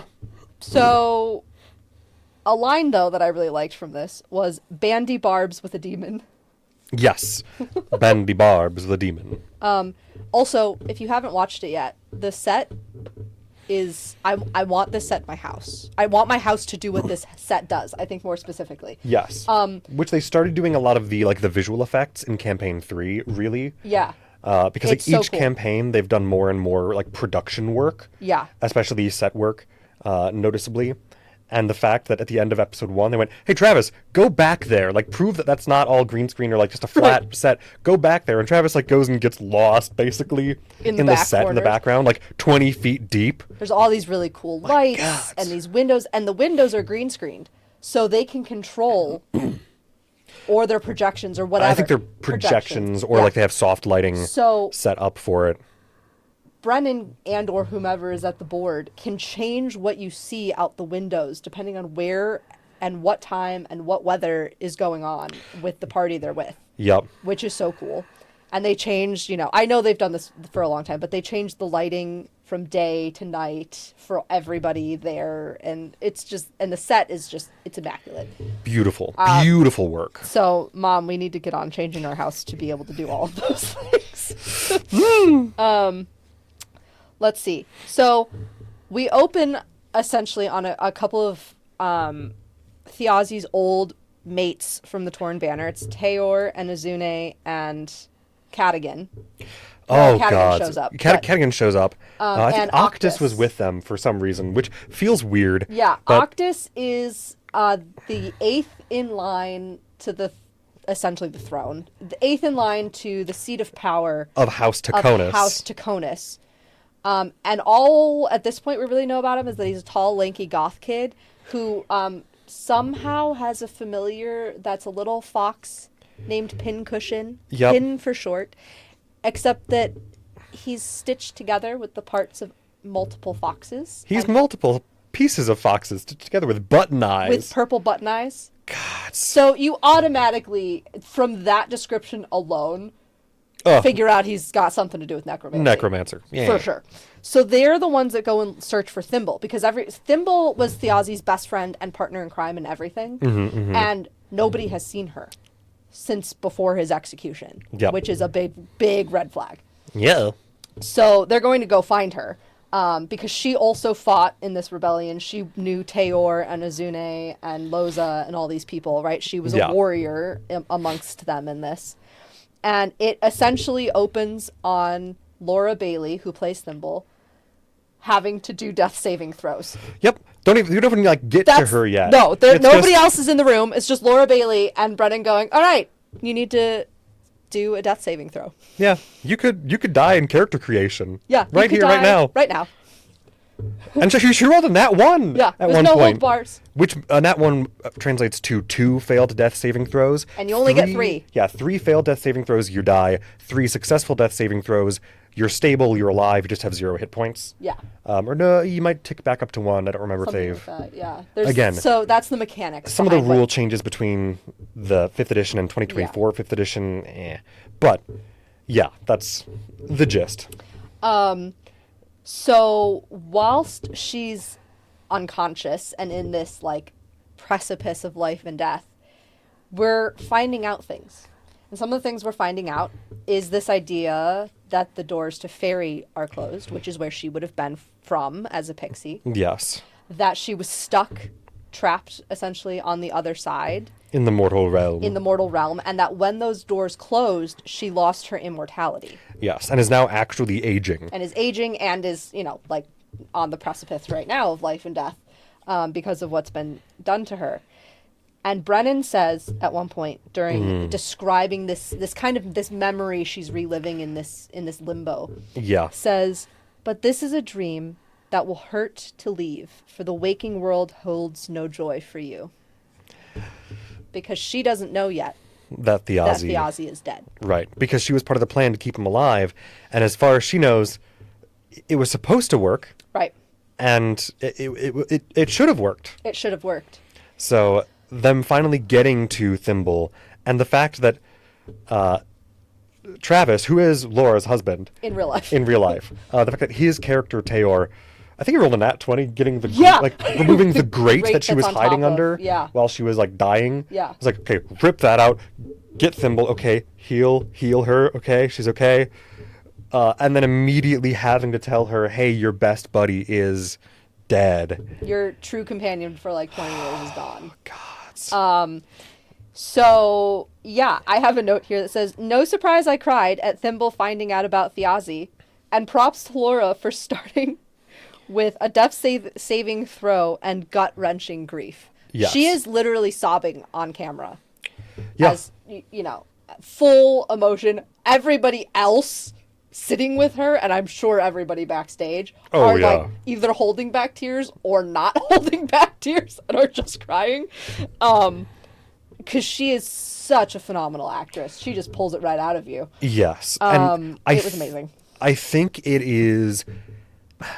I'm grateful to see her getting props for that in the community, partly because I know it's kind of a meme that Liam always has a character who has plot relevant dead family members. Okay. But also, and so people like to joke that his characters are about grief, which is and isn't true. I mean, grief is just a part of the living experience, so... Exactly. And what good story doesn't involve it somewhere? But a lot of, each of Laura's characters have had at least equally significant deep well of grief relating to something. Sure. But it's usually, it depends, but it's usually not necessarily grieving someone, but something, or a concept of what could have been, or what should have been, or partly in this case, I wasn't even there. Right. I didn't even get to say goodbye. There's what should have been, what could have been, and the missed opportunities. Yeah. And I love to see her getting more props for that. Yeah. As deserved. For sure. But also, God, that gut-wrenching scream. It was, I was sobbing. And my dog was Adler was like trying to, I have a draft table as my desk, so I sit up on a drafting chair. It's really tall, like, bar stool height or higher. And I have a little Jack Russell Terrier who is like, Mom's upset. How do I get up there to get on Mom's lap and help her? And I was like, I'm okay. Poor little I'm okay. Adler. So throughout this scene, we essentially find out that she was responsible for making the rune that was supposed to save Thiazi and get him into the back of that carriage. Mm-hmm. She never even got there. She was attacked by 7 figures in hoods and black cloaks and stuff like that and knocked unconscious. She took the correct rune with her into this little grate where she fell so that they couldn't get it. Mm-hmm. And they took every mystical artifact and arcane artifact from within this warehouse where she and Thiazi often worked from.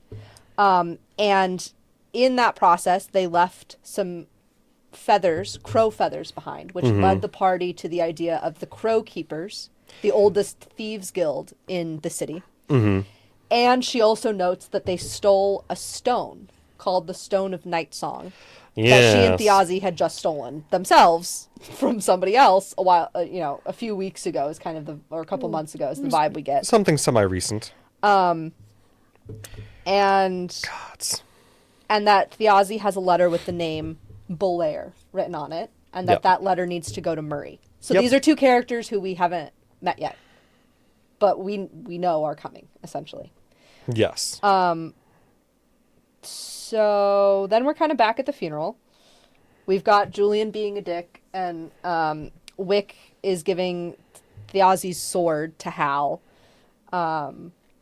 Aranessa, important fact about her, Lady Aranessa Royce, essentially kind of like the princess of the Royce house, married Thiazi Fang many, many years ago. Yep. And they have been estranged for the most of their marriage, but they have not been divorced. No. But they were estranged partly because her house was one of the houses against which Thiazi went into rebellion. Right. Crazy. So, yeah. Marry a noblewoman and immediately go into rebellion, open rebellion against her family, among others. And we'll go a little bit out of episode order with this, but I think it's we kind of just have to. We have to. Or we're never going to get through this. No. In the best way possible, we're never going to get through this. I think we need to ratchet this down from a 7 to a 5. I was thinking like a 3. Sure. If you haven't watched the episodes and you don't know what we're talking about, go watch the episodes and then come watch the YouTube. The recorded video of this on YouTube. At least for this, I don't think we're going to be able to do too much like beat for beat as much, except for the big stuff that's like that we have. And the funny quotes. And the funny quotes. Yeah. But so anyway, Thimble, the pixie, was gifted to Thiazi as a wedding gift from Aranessa. That's a family tradition with their connection to Fairy, the land of Fairy. Which, again, hasn't been too deeply explored or explained. Yeah. But I love that we get at least that little hint of it beyond her saying later in episodes, I think 3 and 4, I think 4 specifically, but 3 and 4. Yeah. Mentioning the connection to I'm Faye. Trying to see if I have... We'll probably come across it at some point. But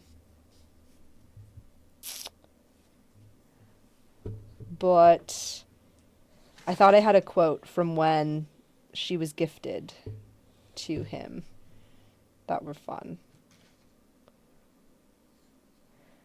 But I don't remember where it was, so it might not be in here. Hey, Julie. I'm not sure I have anything. But anyway, essentially, when she's gifted to Thiazi, he's like, I don't know how I feel about the fact that I'm being gifted a living being. Right. Like, are you here of your own free will? And she's like, no, I am. But I don't like this dress.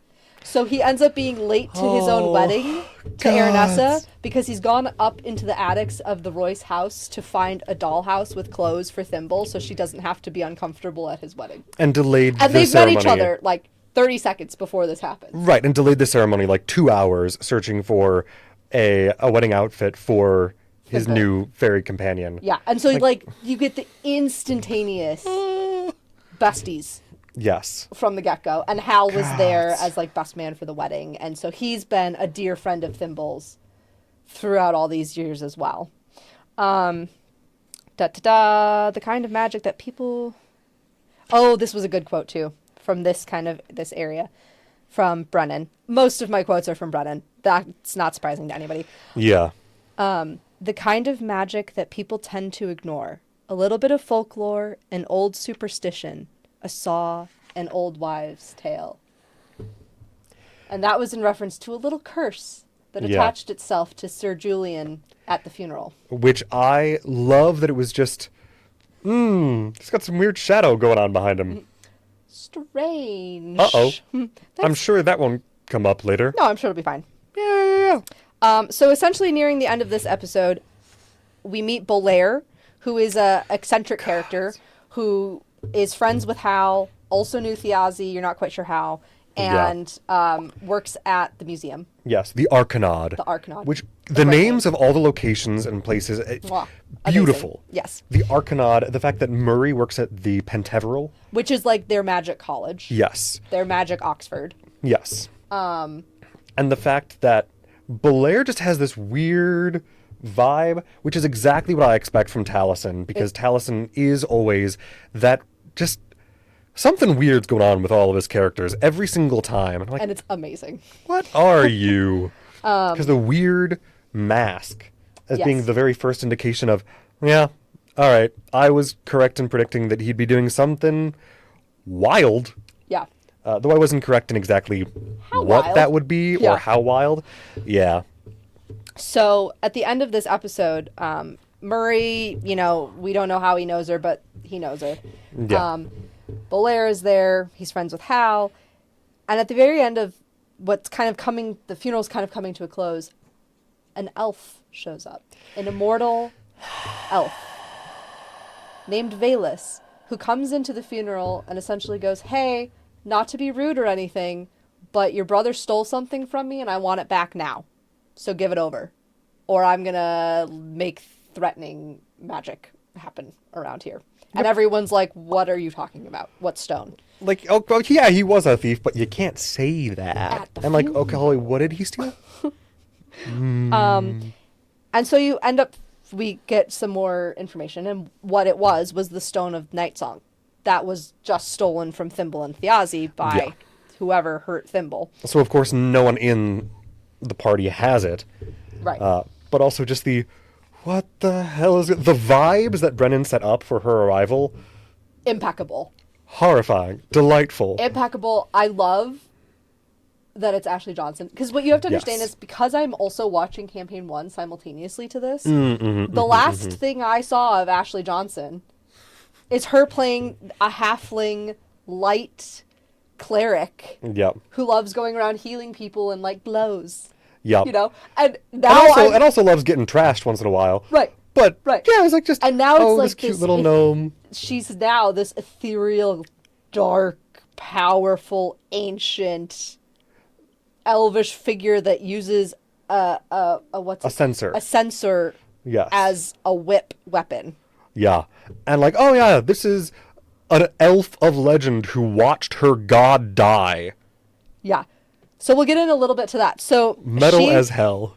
The Stone of Night Song was an artifact created by the Celestial that followed Celandil. Celandil?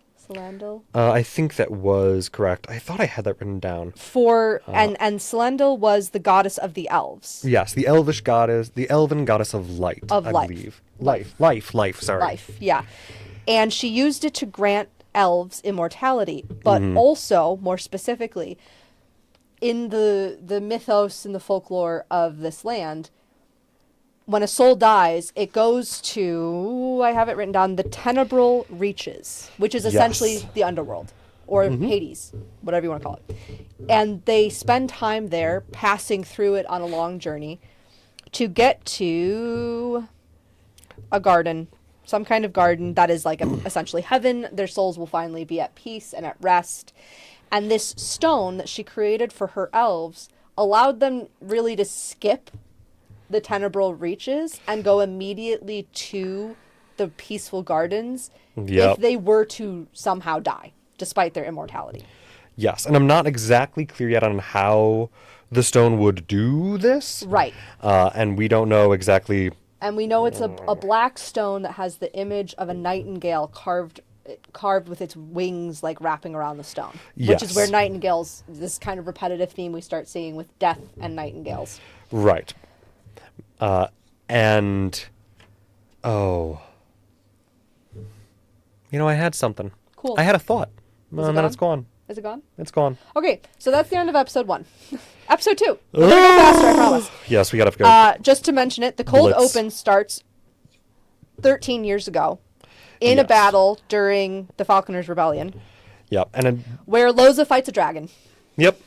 Yeah, why not? We also meet Casimir, who is a character who will come into play later, who Yep. fought beside our main characters during this rebellion. And was in modern times part of The plan to the save plan him. to save him, because he was a smuggler who is supposed to get the carriage that he uses for smuggling to like that brick wall behind the execution area, Yeah. so that Thiazi could teleport there, get in that carriage, and then Tayor's little brother Sid would drive the carriage out. initially before meeting up with Taisha and Octus. Important thing to note, which we forgot to talk about, when Taisha and Octus show up together to the funeral Yes. at Hal's house, they've been traveling together for about 6 months. Octus Yeah. is about 21 years old, a student at the Pentevral, and again, the 8th son of the House Chaconis. We come to find out later on, he never manifested magic in the traditional sense. He never became a sorcerer when he reached maturity. And so his family essentially exiled him for that. And he found his own form of magic while studying at the Pentevral in their boarding school, which is how he created Pin, using necromancy and stuff like that. Yes, which I love the idea of a wizard who is exiled from his family because he wasn't magical enough innately, Yeah. and then had to figure it out on his own. Figured out his own. And that he's spent the last 6 months having a maternal figure in a druid whose magic is Yes. centered in life and the circle of life. And so you have this like druid who believes in the circle of life, and a necromancer who essentially circumvents it on a Yes. regular basis. Phenomenal. Great. So Thiazi asked them during their travels of the last 6 months in a city, Venator, I think, to find That sounds correct. a silver box. What's in the box? And it's a big box. Yeah. And so we start episode 2 after the cold open with Taisha and Hal are going to look in the box.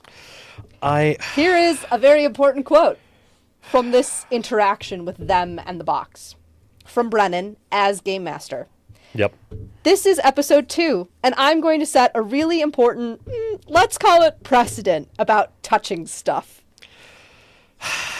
Because she had to touch it. She had to touch it. Taisha touches the stuff inside the box, which Right. looks like a mask, like pieces of a mask, a dark mask, but they're not, they're kind of all over the place. And then when she touches it, it coalesces into mist and dust. Yep. And when she touches it, she falls unconscious, and she starts to hear the song of a nightingale Yes. in her unconsciousness. So that's kind of the important stuff from that. She wakes up. You've come to find out that this is likely a halfling coffin, and that it's likely belongs to a celestial being. Yep. Why did Thiazi want that? Nobody knows. Nobody else. Nope. Not sure. But it was.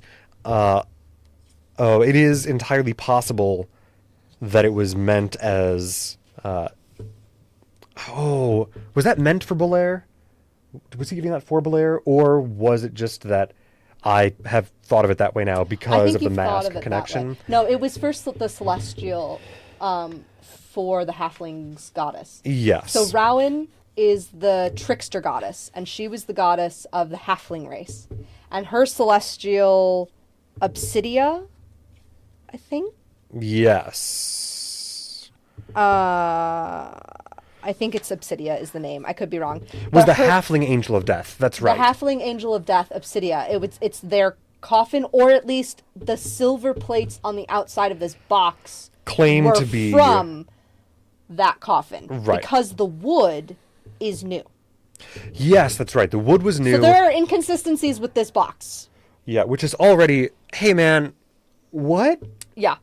And we have not come back to that Not since really. this moment in episode 2. So we have more information, I'm sure, that will be coming. No, though we did in episode 2, I think it was episode 2, yeah. Or 3. Might have been 3, with Murray and Belair Yeah. then working together to investigate the box a little bit. Uh-huh. I loved, Belair just like drops a pen in there, and it's like, Brennan going, okay. How long do you wait before you give up hearing it?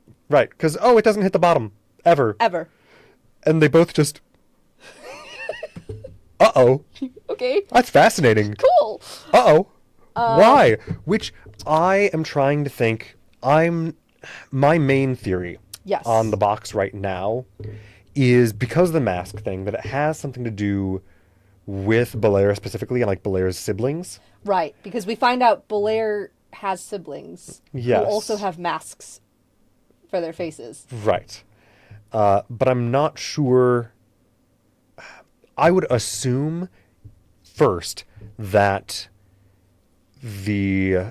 this coffin was, or like this new collection of coffin was something that the mask that was used to kill that celestial Obsidia might have been put into at some point, or like the fractured pieces of may have been put into. I wonder if the mask was put on the Celestial. That's what I'm thinking. Yeah. The mask was put on the Celestial to kill that Celestial, and that then while that Celestial did have a coffin, the coffin was in like broken apart and repurposed for just the mask for Right. some so we reason. should explain that. So we find out episode 4 Yes. that Belair is not a person. Belair is not wearing a mask. Belair is the mask. Yep. Which there's a lot of Japanese lore that I feel like could be influencing this. That There- sounds right. Japanese I'm not well lore versed about enough. masks and Yeah. masks retaining spirit and stuff like that. So the masks, multiple masks were created to kill Rowan, the trickster goddess. Right.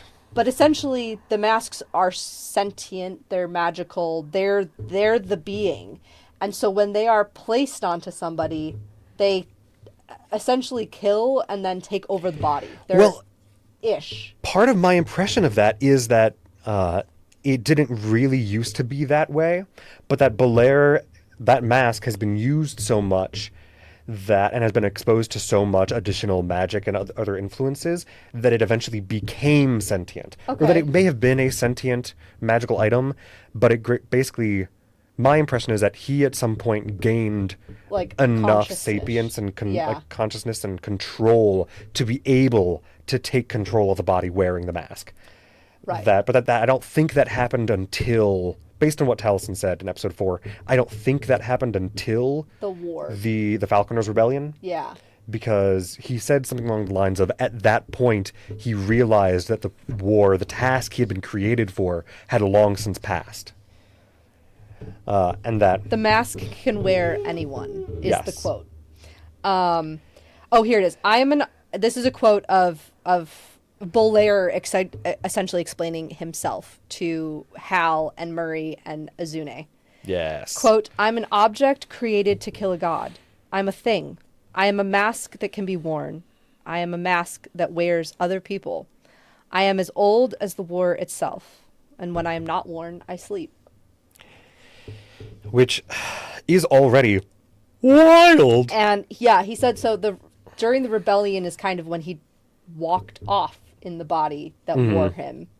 And Hal's friendship and Hal's theater essentially became lifelines to whatever humanity you might say Belair has.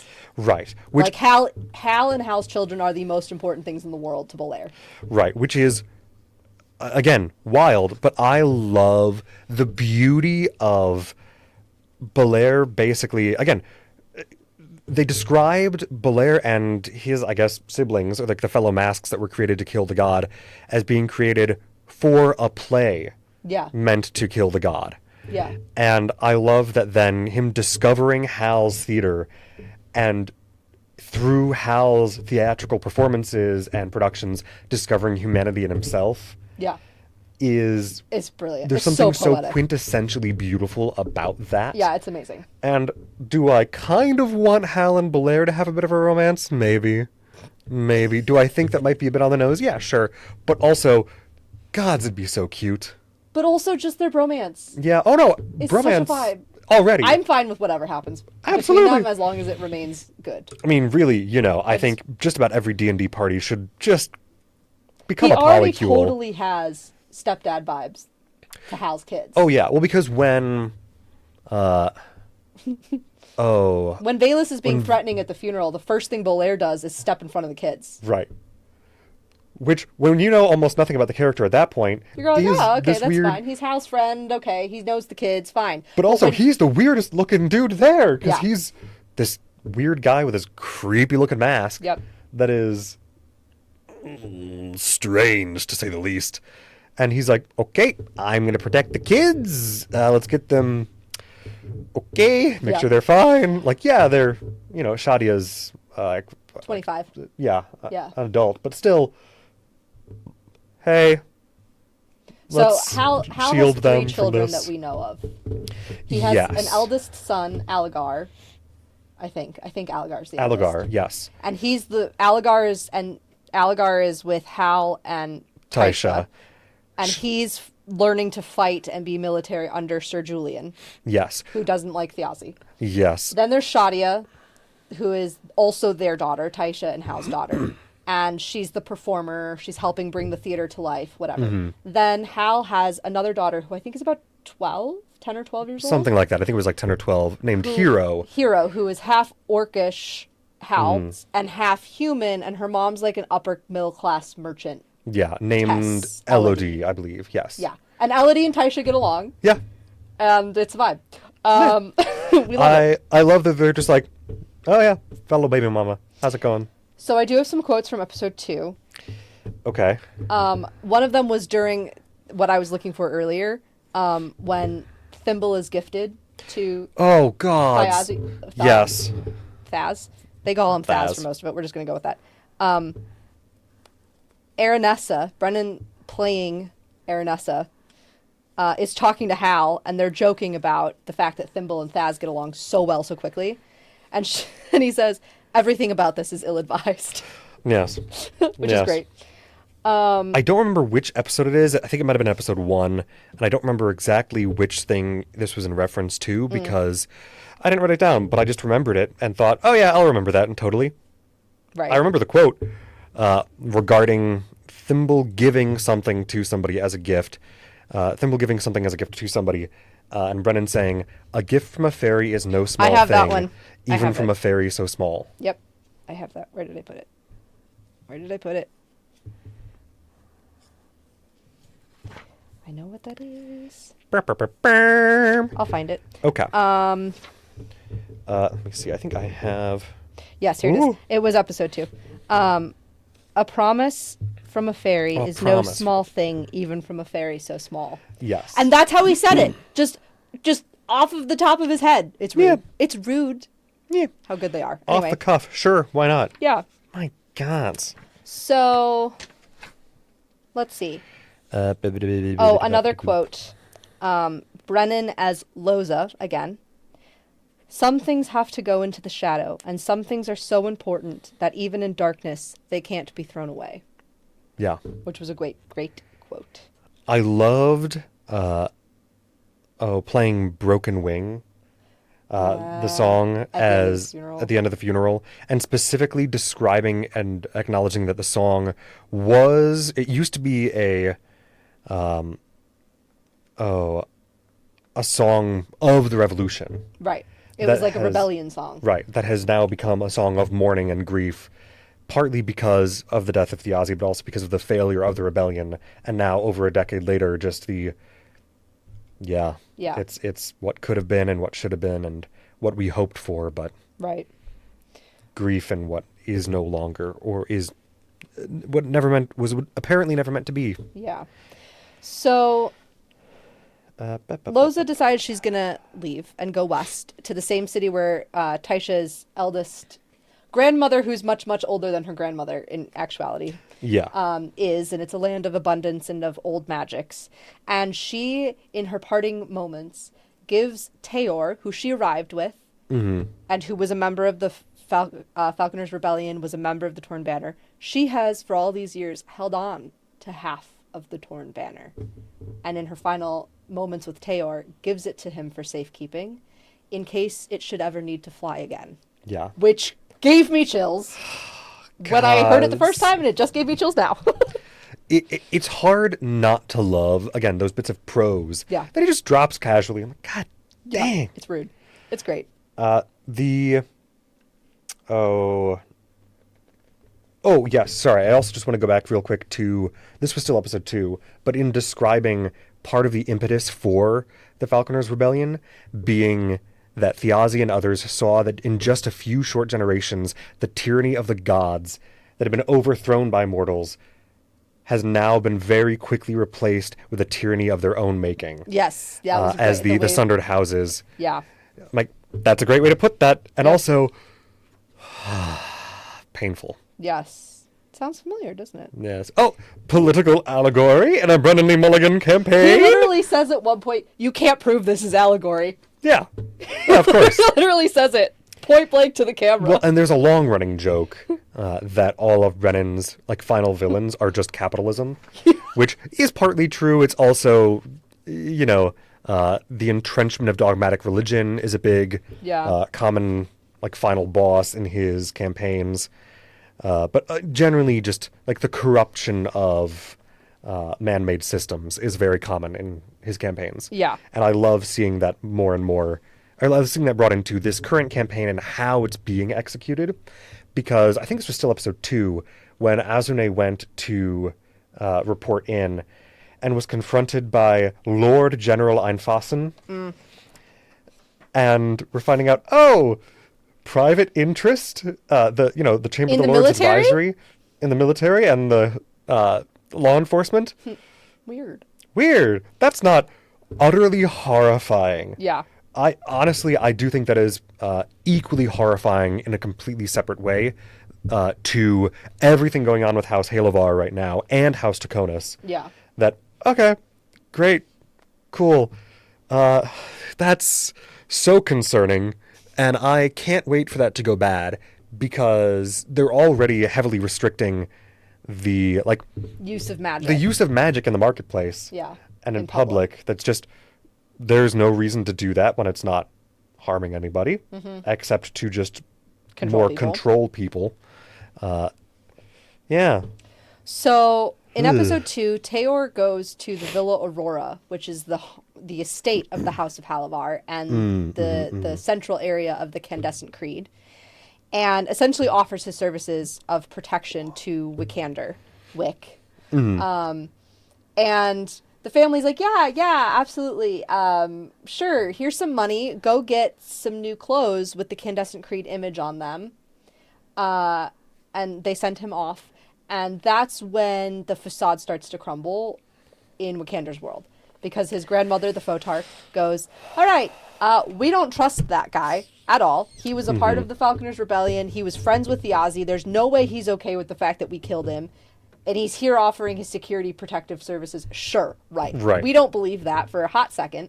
Though, I do think Teor was genuine in offering his services of protection to Wikander. I do think so as well. There is an undercurrent of he wanted to know what Wikander knew. Yes. And why it went wrong. I very much got especially from Travis's face. Yeah. And the way that he was conducting himself, I very much got the impression that Teor was there genuinely to offer his services, but with the added intention of a fact-finding mission. I want to know what's going on here. I'm here for information. I'm here to figure out what myself the into the hell creed, is maybe. going on.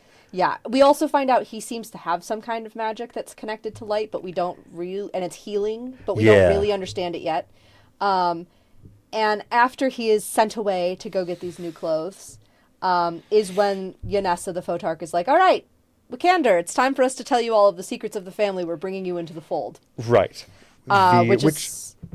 You'll see this when you get to the cooldown, because Kara hasn't been watching the cooldowns, which are basically... I don't watch the ad slots either. No, that's fair. They're silly, goofy, They're fun. silly, and you should watch them, but I've been mad dashing them, so I've not Yeah, had time. it's fair. But the cooldowns are basically like their after show. It's a cooldown. It's their after the show where They they do just this with each other. kind of chat and go, "God, that was crazy. Why did you do this? I can't believe you did that. That Yeah. was crazy. I mean, you almost died."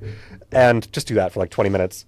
But they did talk about after that incident, the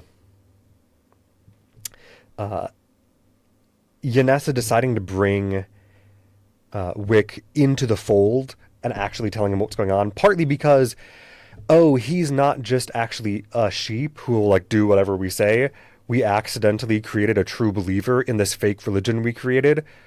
Oh, and we made Who's him now like questioning our decisions because they don't align with what he thinks the religion is. right. Oh, that's dangerous. Uh-oh. Well, I guess we got to tell him the truth. Shit. Well, Yeah. hey, your whole life's been a lie, and your family's been lying to you your entire life, and you should feel fine and normal about it, actually. Right. And oh, by the way, we also have a contract with the Prince of Demons to have his daughters here On helping retainer. us. Right. It's not actually that we, like, redeemed these demons. No, they're on here on retainer because we made a contract Yeah. for, like, power. Now, important point about this.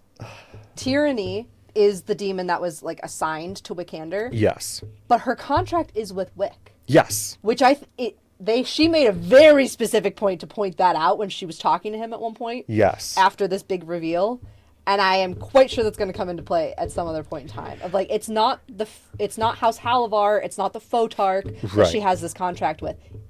Her contract is with Wick. Which makes me think initially that she is potentially, technically, a warlock of Wick's, of Wick in particular. Oh, But interesting. like, I think her warlock power might be specifically tied to him, because typically warlocks get their power from a contract made with another being. Right. And in this case, his celestial blood might be enough. On top of the magic he would have had just from House Halavar in general. Right. Right. That the celestial blood he has might be just enough to tie her to him magically in a way that allows her, like, this particular manifestation of her powers. Like, I Interesting. don't think she's necessarily fully fueled by his magic, but I Right. think, It's part of their right, that's part of her contract with him. I think that's an interesting prediction. Yeah. Yeah. Just because It makes sense. Just because that's typically like how warlocks function at a base level, and so I'm assuming that that's part of, at least flavor-wise, how they're twisting that mechanic. Yeah. Yeah. But no, I love everything with Tyranny just so, oh gods, we gotta break it to him. I'm really sad that Oh, we have gods. to essentially ruin his innocence. Right. She's like, he's the only one that actually believed, and I had respect for him because he actually believed. Right. When I know nobody else does. Right. Which I love that dynamic between the two of them. Yeah. And I'm fascinated to see where that goes. I have a note in here of Uh-huh. they are going to have the most interesting, like, serious dynamic between the two of them.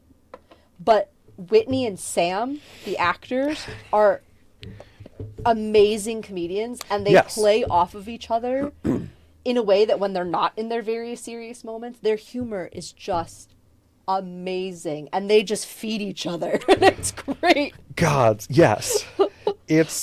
I love, because Sam is always great at, like, finding and, like, making a very funny character. You go, this silly goof all up. Oh, gods.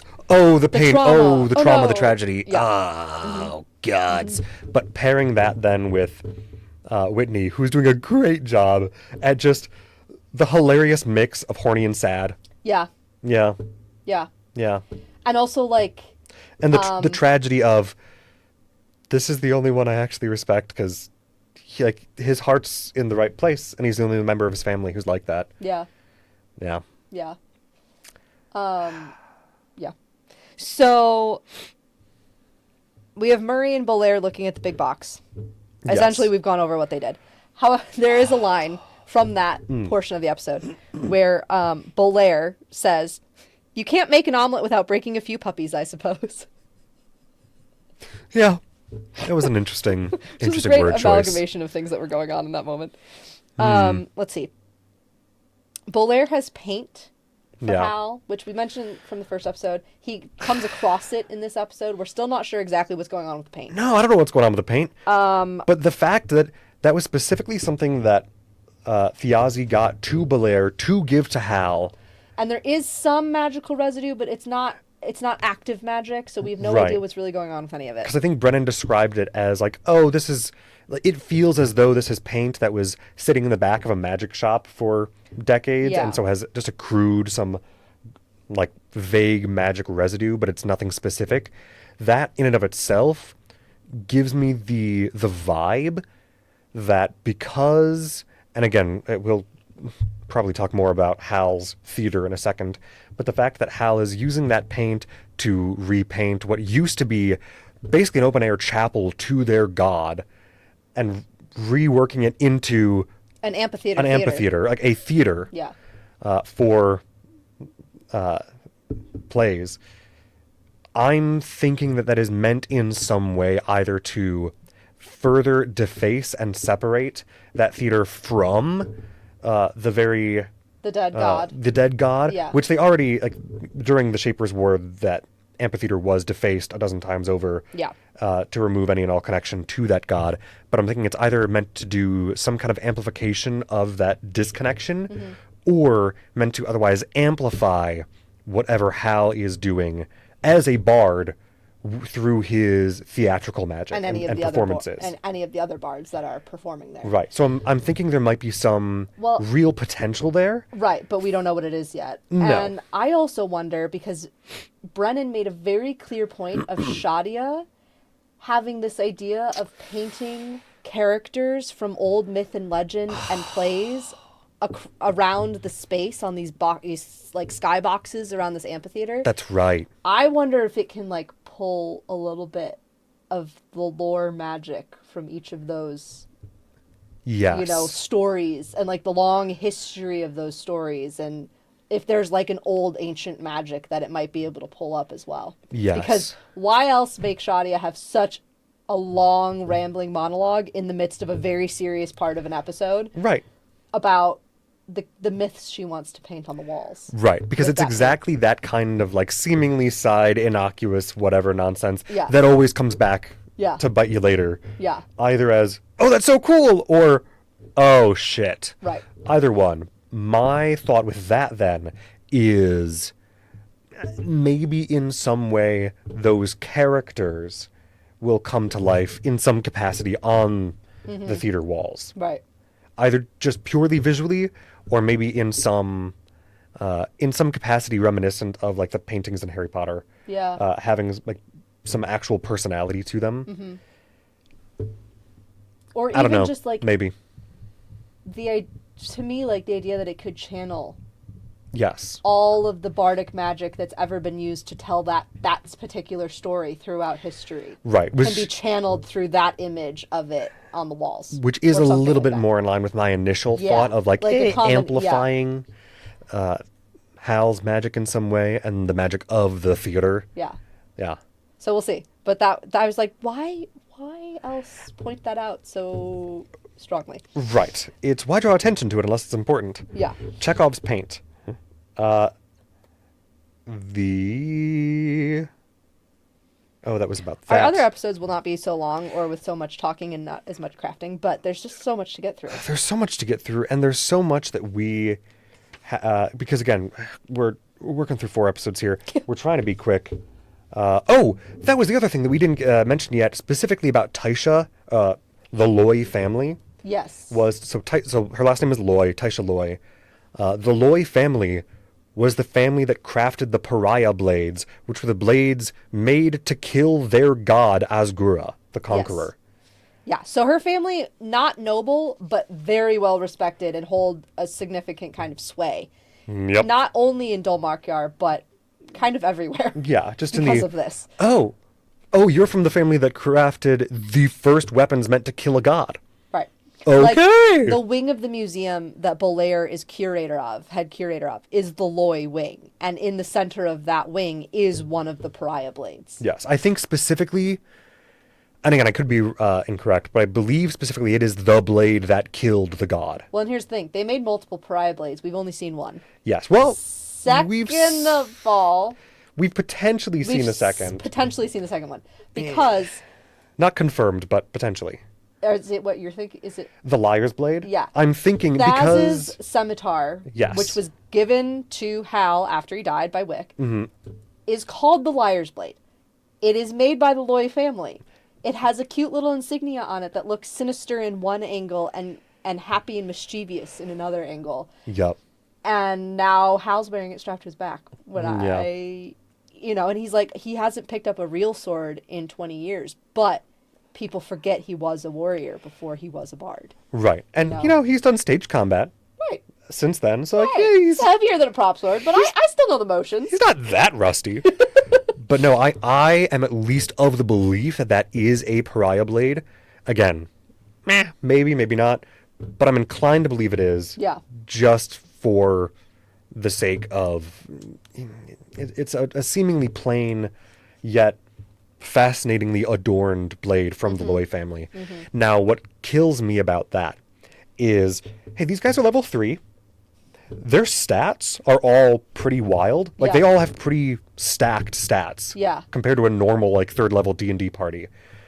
And yet they're being given, like, legendary status magical artifacts. That is always horrifying. Yeah. Because what are they... How bad is the shit they're going to have to go through immediately for them to need this kind of... Episode 4 is how bad it gets immediately. Well, yeah, but like... that's just it.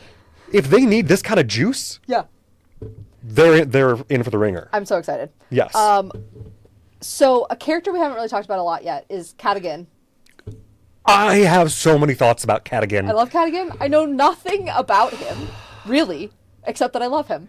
So Cadigan also fought with the Torn Banner in the Falconer's Rebellion, and then he kind of became feral, essentially. Yeah. He lives out in the wild, sleeps on the ground, and he has not a familiar, but a friend. An animal companion. A wolf. Yes. Named Wulfric. Because he's not creative about these things. Yes. His own quote.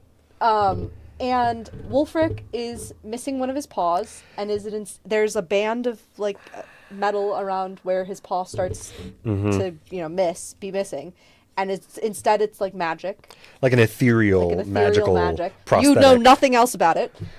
We know they have a bond that's like actually magical and really strong because Taisha tries to talk to the wolf at one point, and the wolf is like, I mean, I could talk to you, but like I'm bonded to this guy, and I don't really need to talk to you. And the strength with which Brennan seemed to deter her attempt... from trying to talk to Wulfric. Right. Like, okay, there's something seriously going on there. I wonder if their life forces are bound. That is more or less my thought on it. Yeah. I've read enough fantasy novels. Doesn't matter if I've watched D&D enough or not. I've read enough fantasy novels. Right. Well, and then there's the fact that, I don't know if you've seen this, and I don't remember where I saw this, but Brennan... claimed at some point, I think in some like side video. Okay. Probably haven't seen it then. That of all the people who gave backstory information, without a doubt, the person who submitted the most backstory information was Robbie Damon, and who was playing Cadigan. And we now know none of it. We know almost none of it. Almost none of it. So part of my thought, right, is that even just based on his introduction in episode 1, when he had that moment where he's like, and the wolf sneezes. Yeah. It's like, first of all, that's just cute. A delightful, cute, hilarious but little also, moment. When Cadigan first appears, Brennan described it as a ghost. A ghostly apparition appears. As if someone you haven't seen in a long time. And then the wolf jumps through the window. And then the light shifted in such a way that Tayor and Azune realized he was real. Yeah. And they were utterly shocked to see him. They haven't seen him since the rebellion. They were pretty sure he was dead. And so, but you don't know why they think he was dead. And then he goes and like sleeps out in the forest. Yeah. And part of that might just be Brennan being poetic. Sure. But my general thought is that in some form or other, Wulfric and Cadigan are one soul. Yeah, I wouldn't be surprised. Or maybe they body swapped. Or something. Or something going on. Like that. Yeah. I'm personally... Cadigan doesn't eat like a human. He eats with his hands. He eats like... A dog. Yeah, he eats like a dog. He eats raw food. at times. In There- episode 4, when he was just like dancing around the group weirdly, like, hey, Robbie, excellent work. What is going on? What the hell, man? Yeah, and he has these mood switches. Where Yeah. he'll go from being like this kind of life of the party, nothing is ever wrong, happy-go-lucky, to I am the most serious person in the room and you better listen to me about what's about to happen. Right. And you go, what the fuck do you know? What have you seen? What do you know? And we don't know. And I love it. Right. Which leads me to, again, either Wulfric is Cadogan and Cadogan is Wulfric, of like they had some kind of body swap situation, or what I think is more likely is that they are simply one soul. Yeah. Like his soul got split between the two of them, or their souls got mingled in some somehow. way that Yeah. they would not be differentiable. Right. Yeah. Yeah. So at one point, then, they come to Hal's house. This is now after the funeral and other stuff has been going on. And they get to Hal's house. And instead of using the door, they jump through a window. The Yeah. wolf jumps through the window. And then instead of using the front door, Cadogan hauls himself up to like this 1.5-story high window and like tumbles into the dining room of Hal's house. And Thimble's in the room when this happens. And she's like, there's a door. And other people come into the room and they're like, there's a door. And he was like, yeah, well, I just, Yeah. Doesn't explain anything. It's just like, yeah, well. And in that do you mean? scene, when he's drunk, he's Oh, often yeah. drunk. Hal says to him, "I have hair of the dog for you and the dog." And I just like that line a lot. Yeah. Good stuff. So one of the questions that I had, and maybe it needs to wait for a different episode to actually get into it, right. but is Because we'll get the soldiers next. Because well, no, I'm not even talking storyline. I'm talking okay. overarching question. Yeah. And again, I think we can get into it later, but I'll let you percolate Yeah. on this. Do they all help write the storyline and world build, or is it all on Brennan? Well, Because okay. they all know way too much to not at least have something, I feel like, have at least a little something to do with the world building. Yes, I'm sure that I think they had all something to do with the world building in terms of my initial expectation or my assumption Yeah. would be that Brennan came to them with, here's my initial outline and like thoughts of the world, and then based on everything that they want to do with their characters, tweaking elements of the world to better match what they want to do. Okay. Because partly just because that's the vibes I get from him in general as a DM. Sure. And as a collaborative storyteller, that he is always very much willing to go, yeah, no, I had an idea, but I like that better. We'll do that. Yeah. That I'm under the assumption that he came with this and then went, oh yeah, no, we can actually do this. I also really like as a DM how he does the 15, 20, 25 Yes. thing. So when somebody's looking for information and they roll an investigation or a perception or an insight check, he'll go, okay, 15 gets you the bare minimum. 20 gets you more. 25 gets you like shit you probably shouldn't know. Right. Essentially, but you figure out. Right. You know? Or when he goes, on a 10, you get something. Right. On a 15, you get more. On a 20, you get everything. And that, yeah. And it's like dirty 20s versus nat 20s too. Yeah. Our thing. Where he's like, well, gotta honor the nat 20. Yeah. His ability to honor nat 20 to the extreme is amazing. Yes. He takes the nat 20s hard, guys. And I love it. Oh, God. So, all right. So we find out also in this episode, essentially the noble houses are taking over the Pentavral. They're taking over Oxford, Yes. the Oxford of Magic. And part of how they're doing that, and part of why, is because Lord Primus Taconis, the head of the Taconis household, is looking for Octus. His 8th son that he exiled because he didn't have enough magic. There are rumors that Octus was involved in the plot to try to save Thiazi. Those rumors, as we know, are true. Mm-hmm. And now the Taconis family is like, he's betrayed us. If this is true, Octus has betrayed us. And what you know of Octus is, there's not a lot you know about him, but what you do know is that Thimble and Thiazi probably saved his life or were very, very kind to him at some point when he was a young child. Yes. And he has held on to that all these years. Yes. Which is part of why he agreed to be part of the plot to save Thiazi. And so you know now that the houses are taking over the Pentaville. They're getting the dean kicked out. They're trying to get Murray kicked out, who is the bursar there, and a very kind of rough riding Yes. character we love. What was the Brennan and Marisha used a term in, I don't remember if it was during the episode or during a cooldown, but describing Murray as very holler punk. Yeah. Just She's got a southern accent. Yeah, just She's like awesome. a deeply southern, like, I don't give two shits about what any of you are doing. I'm here for this, and what have you got going on? All right. Some of her teeth are actually jewels. Yes, because she's like lost her teeth and she's put jewels in their place. gemstones as fake teeth. Yeah. So she's hilarious. Yes, she's also pretty powerful. Yeah. And she's funny. And Lord Taconis does not like her and is trying to get her kicked out of her position at the Pentaville as well, so that they can really do like a full takeover, because everybody knows she's going to stand in the way of them. And she doesn't like Octus, we come to find out, but she is going to protect him. Right, but because she doesn't trust any Taconis. Right. Because she's like, no, that whole family's awful, and I don't trust that you're not like the rest of your family, but you're also a child, almost a child. Still. Right. You're 20. You're like barely an adult. Seem to have some different ideas of what's going on. So, well, I hate your father more. So if he's looking for you, all right, that can't be good. Yeah.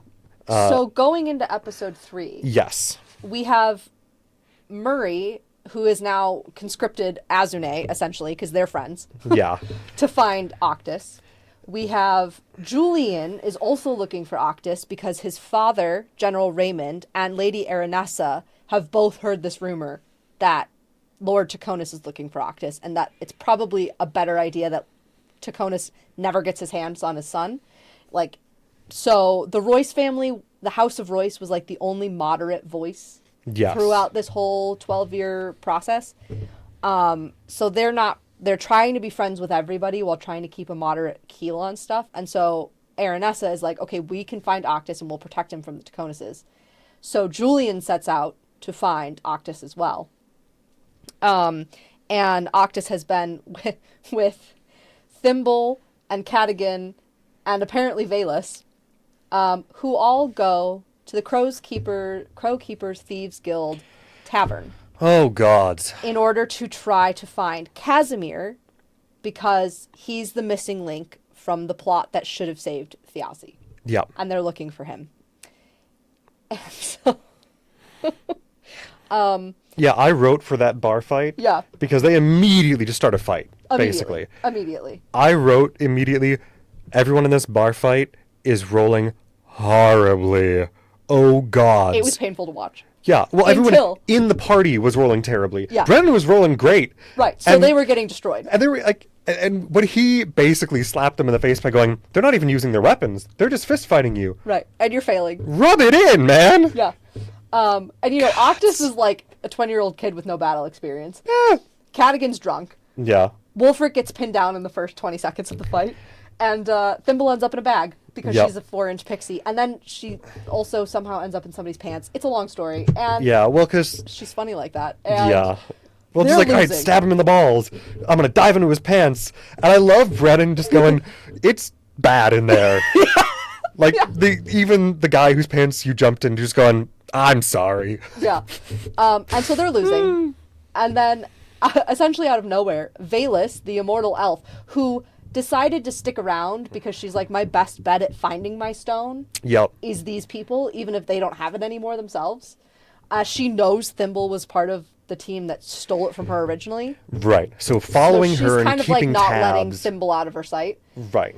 So she follows them to the tavern and bursts through a window and immediately kills somebody. Yeah, with a nat 20 with her sensor, whip flail. Just, oh gods, I literally wrote, it's Ashley Johnson with a steel chair. Yes. Wait, where do I have it? At one point during this fight, Laura says to Brennan, don't kill us, we haven't even started.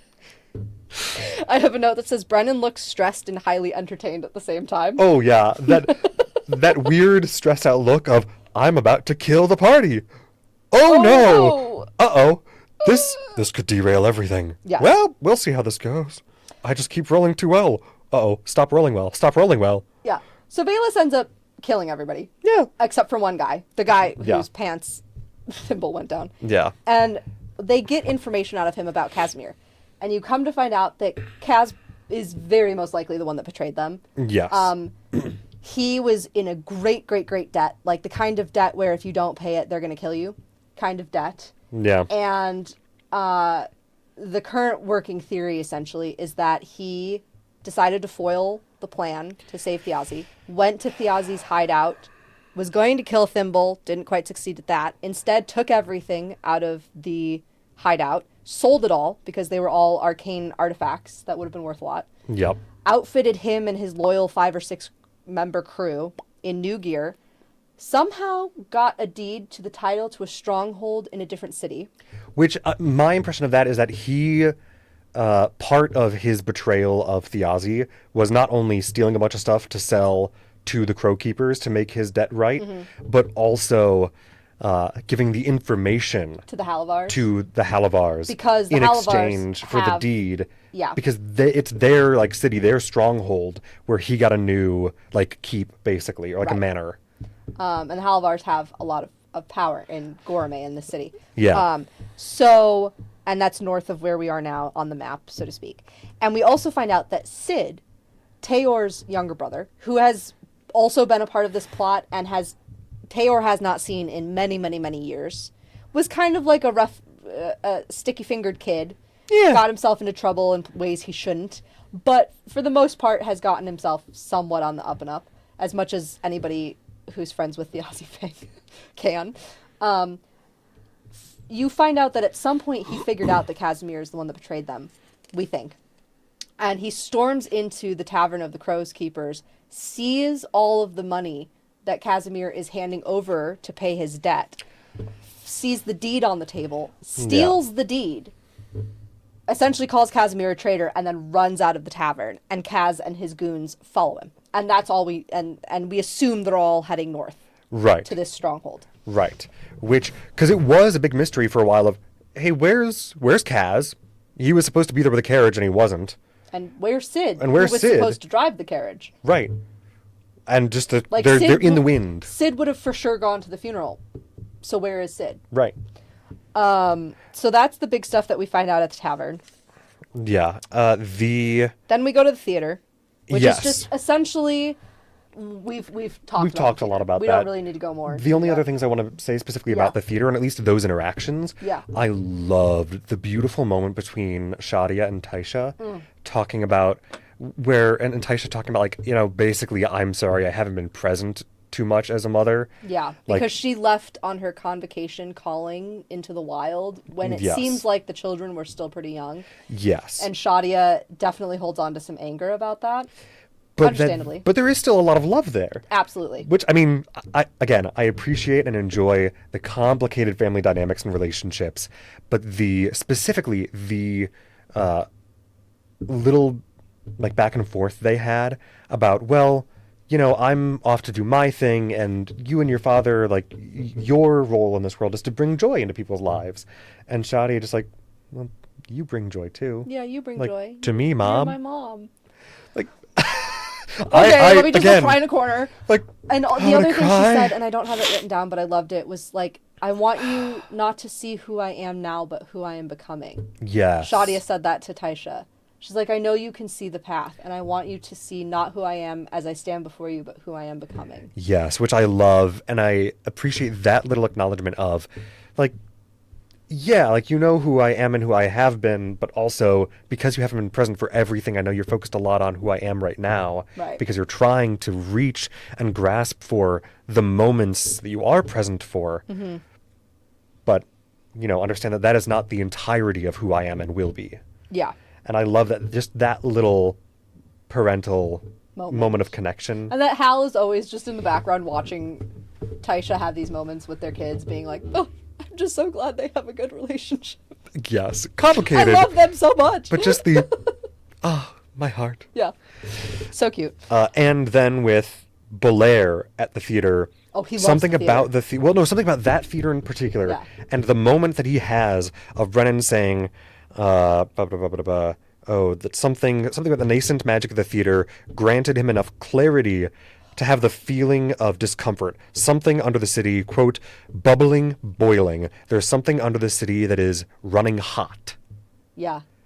And then, in the next scene, Murray talks about how they're the frogs in the boiling water. Yes. Which I love. Yes. Because she's trying to explain to Azune, there's something going on, there's something wrong happening, the houses are taking over, Taconis was just at the Pentevral, Azune, you're my friend in the guard, you must have connections, you need to help me, we need to go find Octus. She's freaking out because she hasn't slept in 2 days. Right. And she's trying to explain it to him. He's like, I don't understand what you're talking about. She's like, we're the frogs. Right. You know, when you put a frog in a pot of boiling water, it jumps out. But when you put a frog in a pot of cold water and slowly heat it up, it doesn't get out. It can't get out until it's too late. And you become, you know, you're boiled alive, essentially. And she's like, we are the frogs. Yeah. So we need to figure some shit out. Yes, and I loved their little interaction with that, but also Azune's fellow guard completely misreading the moment. Yeah. And then Azune totally not getting the fact that the guard... So Brennan makes you, you know, implies that the guard who's guarding the alleyway while they're having this conversation totally thinks they're, like, having a moment. Yes. And then... Because he says something like, you know, it's fun when you... can't... It's, you know, it sucks like, when you can look but you can't touch or something like that. Yeah. Or like something like, you know, it's fun when you can touch, too. Right. So there's something like that. And Murray gets it, but it totally goes over Azune's head. And that was just a great interaction. Yeah, no, loved that. Yes. But also then with the pot in the boiling water, that conversation when Azune was like, I know, but like I will always find a way to be useful. Yes.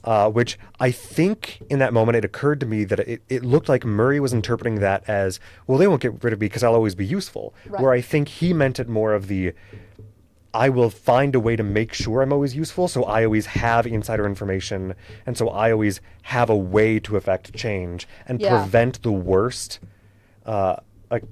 prevent at least some element of the worst from happening. Yeah. Kind of how I got his intention, at least. Me which, too. But as a paladin, completely makes sense. Yeah. But I do kind of side more with Murray in this moment of, yeah, man, that's only going to help so much. Yeah. Well, and we know he's conflicted about it, though, because when the soldier group goes off at the end of this episode, he wants to go with them. Oh, God. He wants to. But Murray is one of the people that convinces him to stay, because right now he is in a position to get a lot of information, potentially, and be a useful ear to the ground, and has a lot of connections in the guard and all this kind of stuff.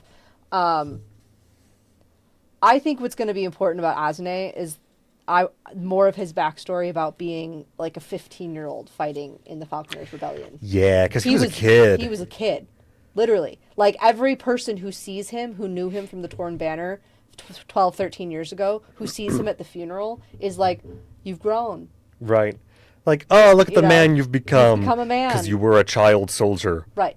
And you're like, and he had no family, and he had no home before he came to Dol Makyar. Yeah. And was essentially kind of like set up there by Thiazi, I think. Though that's not explicitly stated. No, but it's kind of implied. Yeah. So now Tayor's about to die. Yeah, because when the Halavars sent him to the tailor shop to get like, oh, go get your uniform. It's actually where they send people to die. Right. And I love just the weird, messed up, like, truly Hannibal Lecter-esque nonsense. Yes. Of these two twin brothers with like infernal crystals in the back of their skulls hidden by their wigs. Yeah. That were cutting into his shadow. Yeah. Which this episode is called The Snipping Shears. Yeah. Yeah. So they're essentially trying to torture and kill him by snipping his shadow apart. And they are almost at the point of killing him when Wick and Tyranny show up, because after the whole big reveal about your grandfather's actually an angel, nothing is as it seems, the family's actually kind of bad, Tyranny's like, hey, we need to make a decision about Tayor, because I can tell you right now, he is not in a good spot. Right. They sent him to someplace very bad. We need to figure out if we're going to save him or not. And Wick's like, yeah, we're going to save him. He's connected to the light. He seems like a good man. you know. But is also so blissfully naive about what exactly his family had in store for Tayor. Right. Because he walks into that tailor shop and is like, oh, hello. Like, I fine love that vest over there. purveyor of, Right. you know. And Tyranny's like, we need to get this guy out of here. So Like, we need to get this guy out now, and we need to run. go. Yeah. Oh, God, because we are betraying your family horrendously by doing this. I don't think you understand how bad that is. Right. So she essentially has to deceive these twins into handing Tayor over. She's trying to convince them that, oh, there's been a mistake. We're actually the ones that need to handle this situation on the orders of the Photarch. So if you wouldn't mind handing him over to us. And she says, there's been an oopsie. Yep. You know? And they're like, oh, of course, of course. And they're these like very, oh God, I love how they're played. They're like flamboyantly horrific. And just weird. Weird. Because the fact that when they had Tayor, and they initially paralyzed him, and one of them went, it's been a while since we've got any white velvet in. Like, Yeah. Because he's a Oh, beastmaster no. who is part lion. right, like essentially. he's a a lion man. Like, oh, that's like the Horrific. worst way you could have put that. Horrific. I love it. Yeah. So Ooh. they get him out successfully, and Wikander at this point still thinks that he's just drunk. Oh, yeah. They It's leave. like, oh, he had some sherry, and that's because he's like crawling out of there. Right. Which I did write down the quote because I loved the insanity of cutting his shadow, and one of the tailors saying, "You would have had a crazy ride come sunrise." Yeah. What? Yeah. Sir? Excuse you? What? What does that mean? Like, what does cutting into his shadow even mean? Like, mechanically, I'm not sure. Right. I And the 9-pointed stars and the sapphire orchids. There's like a bunch of symbology that we don't know about yet. No, That'll and be I'm very excited to and- try to find more details about Yeah. that as we go. And it may not come up for a long time. It might not come up at the soldiers' table. I don't know. We don't know. So they get him out. They go to Hal's house because Tyranny's pretty much like, we can't stay here, Wick. We're not safe. We just betrayed your family. I know you don't really understand the depth of that yet, but it's true. Oh, buddy. Tayor's also like, yeah, I think we should get out of here. So this is essentially when the soldiers' table is born. Right. And Because they got to get out of here. They got to go find they're going to Sid go north and to Kaz, find Kaz and Sid. hopefully. And I do love Tayor just going, well, I owe you a life debt. All right, Guess I'm that's going that, I with you. guess. Yep. Like, And all right. Cadigan's like, how many is this now? Yeah. And Tayor's like, too many to count. So Tayor, Thimble, Cadigan and Wulfric, Wick, and Tyranny Yes. Those are the soldiers' table.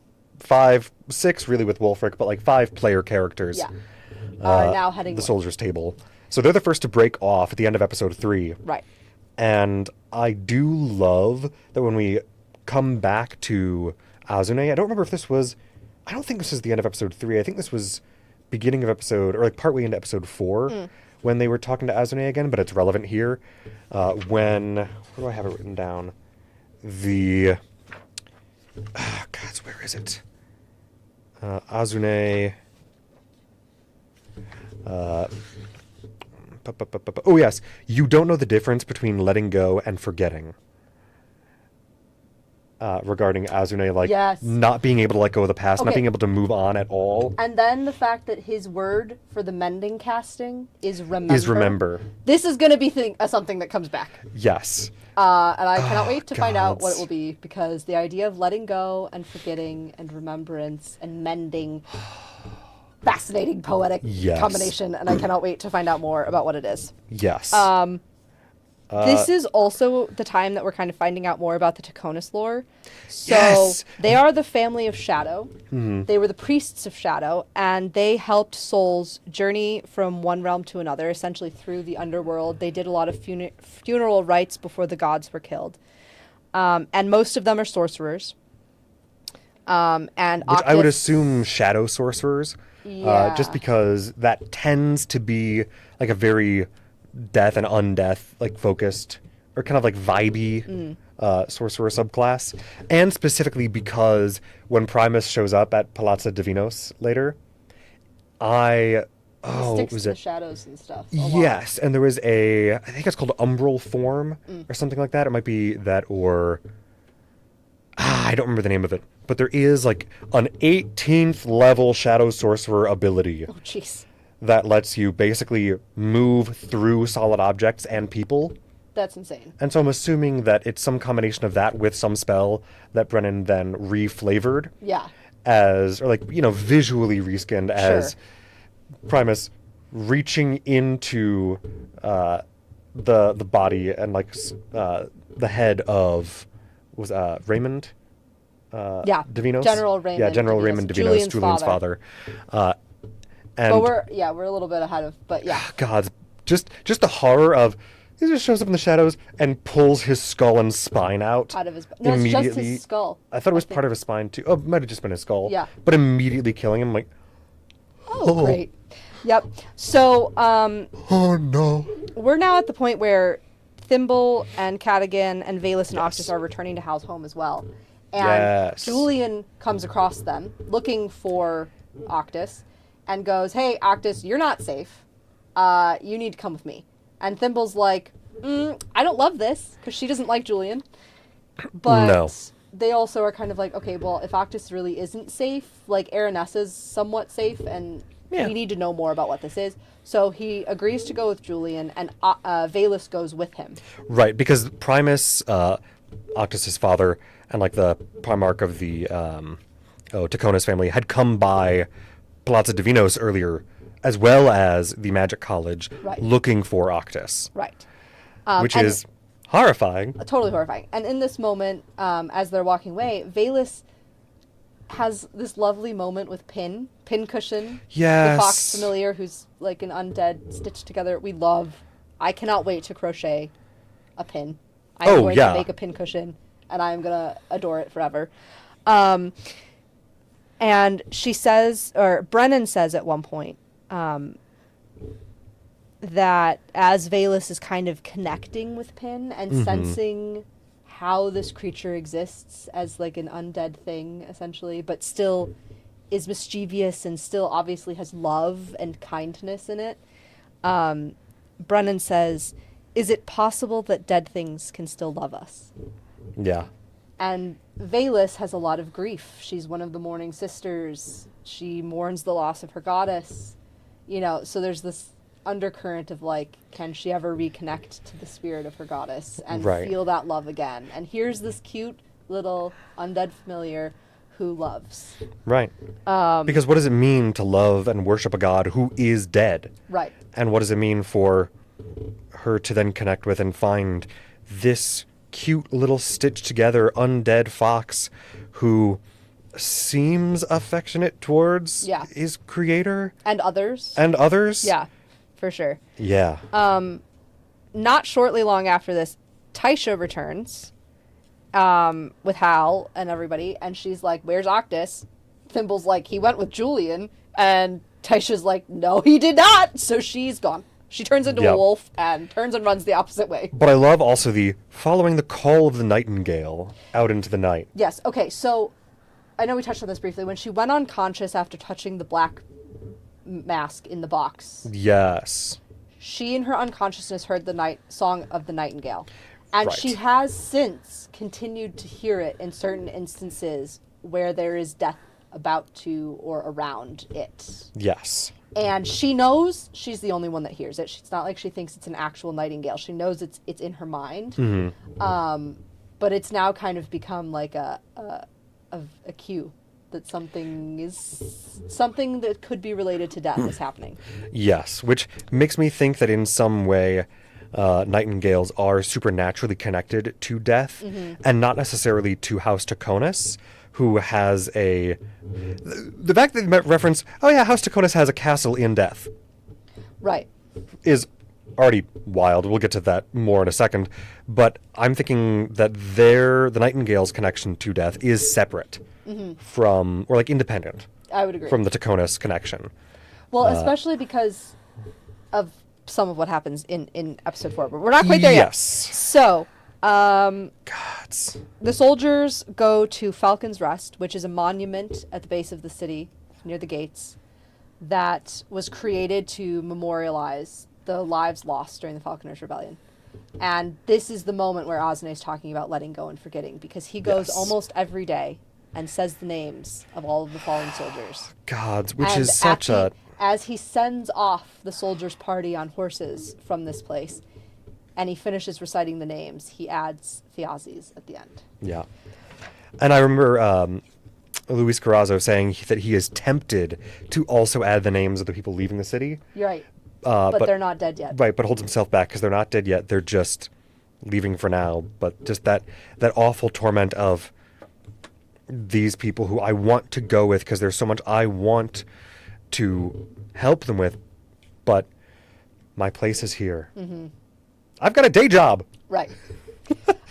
Which I love that that's kind of the vibe of a lot of these characters who are staying behind. Murray and Belair, too, are like, even Hal. Yeah. Like, Hal's opening a theater, you know, Murray's a bursar. I can't go, I got a day job. What do you mean? I can't just go adventure off into the wilds. That's crazy. Yeah.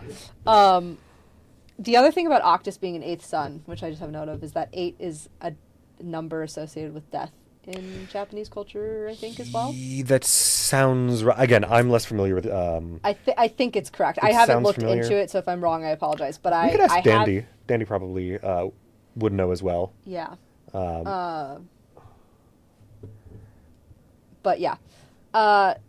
Let's see. So now we're at Palazzo Divinos, which is Julian's home estate, and also seems to be where Lady Aranessa Roy spends a lot of her time. Yes. Valus, Julian, and Octus are there. They've just arrived. You know that there's a big gala happening tomorrow. You're not quite sure what, but we know that Aranessa is using it as a distraction of some sort. That's right. There are trees from the fairy realm in the garden here. Because we learned that... House Royce is connected to fairy. Right. In the way that House Taconis is connected to death, House Royce is connected to fairy. Right. They have a house halfway between... They have an estate, a castle, halfway between this realm and the realm of fairy. In what's a place called the Golden Orchard. And Valus has this really cool moment as Octus and Julian are taken in different directions inside the house of hearing a wolf in the distance and also almost hears a nightingale at the edge of her senses and knows that the gate has to remain open for this wolf to get in. She doesn't know why. She just knows absolutely, without doubt, that gate has to stay open. There's a wolf coming. She must be able to enter. So she commands, she uses magic to command one of the guards to keep the gate open and then goes and stands and waits for this wolf that she can feel in the distance. And we know, as the audience, that wolf is Taisha in her wild form. Also, we haven't really gotten into Julian and his father. Awful father-son relationship. Yeah, for sure. Oh, gods. Ooh. Yeah. General Raymond essentially thinks that his son is just a drunken reprobate. I think is how they describe it at one point. Right. And Julian always wants to live up to those expectations, but also feels like it's pointless, so a lot of the times he doesn't try. Right. And is very much living that constantly, seems to be, at least the impression we get from Matt, and, waking up at a whorehouse at 12, hungover at noon. Yeah. And his dad outside with a bunch of family guards just I'm here to pick up my errant son. Yep. So there's that. We also find out around this time that souls are stuck in death. They're stuck in the Reaches realm, whatever it's called. Yes, the in-between. The in-between. And they're overwhelming. They're starting to flood the barriers. Because with the gods dead, they can't go to any of the gods' afterlives, which I loved that we got a hint of that in the very first episode with Brennan saying, what was it, if you asked a cleric, they would probably tell you, we're working on it. Yeah. And just the question of, okay, but so what does that mean for the dead? Can they reach those afterlives? We don't know. It seems like no, based on episode 3 and 4. Yeah. But at least at the moment. Right. Or at least, maybe not. Though I loved that Or it's a much longer journey than it would have been in the past. Right. Yeah. And much more difficult journey. And it's giving a lot of power to House Taconis. Right, because they have that castle in death, and they draw power from the realm of death. Excuse me, yes. And at the same time, with the doors to Fairy closed, the House Royce is weakened. Yes. So there is this because they imbalance. don't have access to Fairy. And now I'm trying to figure out mentally myself if part of what Belair is sensing, as far as, hey, something's messed up with the city, there's something like brewing underneath it. Yeah. I have not yet decided if I think that what he sensed is the imbalance between Fairy and death. Okay. And specifically how close the gates of death may be to completely boiling over. Or... And now Fairy is not like a heaven or anything like that. No. But because most beings that come from Fairy are immortal, it balances the scales. Yeah, I think is what they're going for with this. It feels like Fairy may be a realm of like life magic kind of vibe. Yeah. Is the sense I get. Like when Lady Aranessa does magic, there's golden butterflies and moths everywhere. And she's a druid, which is a very life-connected magic form. Yes. Yeah. But that's kind of the impression I get with that. Or I'm trying to figure out if that's what Belair was sensing, or if he was sensing what's going on with House Halovar, and like there is some kind of like magical whiplash potentially building up onto the city because of the weird stuff they're doing. Right. I mean, they literally have a celestial chained in the basement underneath the city. Yeah. So. Or if it's the secret third option, something even worse. Yeah.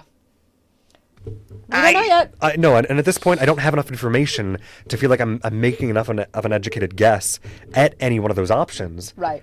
But because it didn't necessarily feel like it was referencing either one of the things we know about in particular, I'm kind of inclined towards a secret third thing. Right.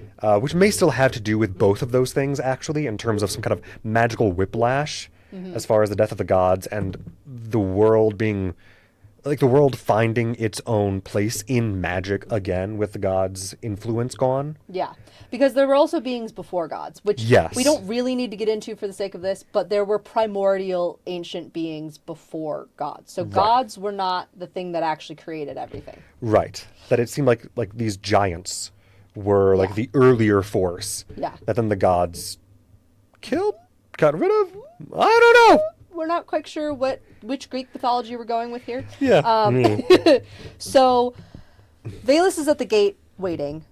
Julian has a conversation with his father about finding the stone, because now there's talk about this stone. Yes, because now they're aware of the stone of Night Song. Because the Crow Keepers essentially went to the houses and went, hey, there's this ancient elf looking for this stone. Right. Anybody know anything about it? And so now the houses are aware that Valus is there and looking. So Julian and Raymond have a discussion about the stone.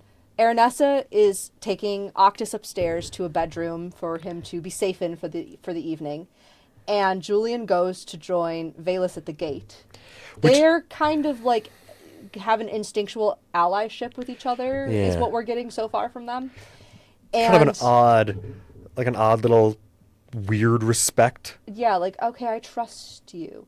Now, mind you, Julian is still cursed. Yeah. He has a little thing attached to his shadow. We're not quite sure what's going on with that. That hasn't really been addressed. No. But he has a bad feeling about this night. No. And as he turns around, Valus starts to sense like a shift in the veil, essentially. Yes. And ghouls and spirits flood the garden at the Palazzo. They turn around just in time to see Primus Taconis walk out of the shadows, reach a shadowy hand into General Raymond's head, pull his skull out. Just his skull, though. His brain then collapses onto his spine, and he crumples to the ground dead immediately. Yeah. And that's how the episode ends. Yeah. Which I love the little, like, trap that Brennan built, that Brennan made specifically for Matt's character, and Matt doing the exactly correct, well, no, my character wouldn't have like a heart-to-heart with his father in this moment. Right. Even though there was clearly an opportunity to set up by Brennan and his father. And we're like, we've got a moment. No, he's going to go talk to that elf instead first. And now his dad's dead and they can't talk. And see, you walked right into it. Just perfect setup and deliver. Yep. Yep. It's great. Oh, gods. So, Which then, I don't remember if that was... that was the end. Well, I don't remember if that was, or if it was the line of... Because I have in my notes from the end of that episode of Octus's brother, Ethrend, opening the door to the room he was in with okay. Aranessa Yeah. under a silence spell. Okay. And him like lip reading on his brother the put him on the table, open him up, and we'll put the stone where it belongs. Yeah, I don't remember. It Was one of those two. Yeah. That was the what? Cliffhanger. See you next week. See you next week. So, and that is not where episode 4 starts. No, of course not. Of course not. Because we start with cold opens. And Yeah. cold opens are never what's immediately happening in the episode. So our cold open is essentially, I'm going to boil it down really quick. Bolaire goes to a seedy tavern. There is a high-class speakeasy hidden within this seedy tavern where people of interesting means and interesting magics meet up, and maybe shady morals. Yes. And he's there to deliver a package to somebody, a fence, essentially.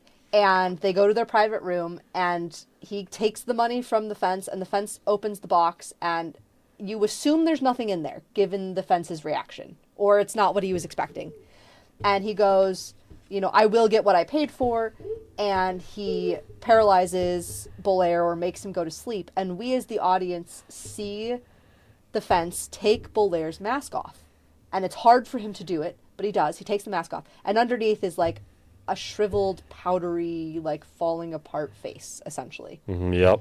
And like dead. Like there's no way that person's alive. And he becomes entranced by the mask, and he's staring at the mask, almost like there's something through it he can see. Like some rune of power etched on the inside. Right. And so then it flash forwards a little bit, and Bolaire awakens and sees a dead body in the room with him. And he cuts the hair off of the body and sets a fire. He takes the clothes off of the dead body and sets them aside very neatly. And then essentially like dismembers and gets rid of the body. Yep. Puts on the clothes that he took off the corpse, puts his cloak on, and leaves. When he walks out, the empty And he package that he feels- brought with him, he put the head and hands Right, into in that. that box. For some reason, which we don't know. All And right. he feels so much better than Yes. he did before. So we find out a lot more about Bolaire in this episode. Right, which that already was enough. That was already impetus enough for me to go, all right, This shit's fucked. either Bolaire is a person and like the mask is somehow tied to his life force and it's like feeding whatever is like whatever he's getting his magic and like power from, or he is the mask.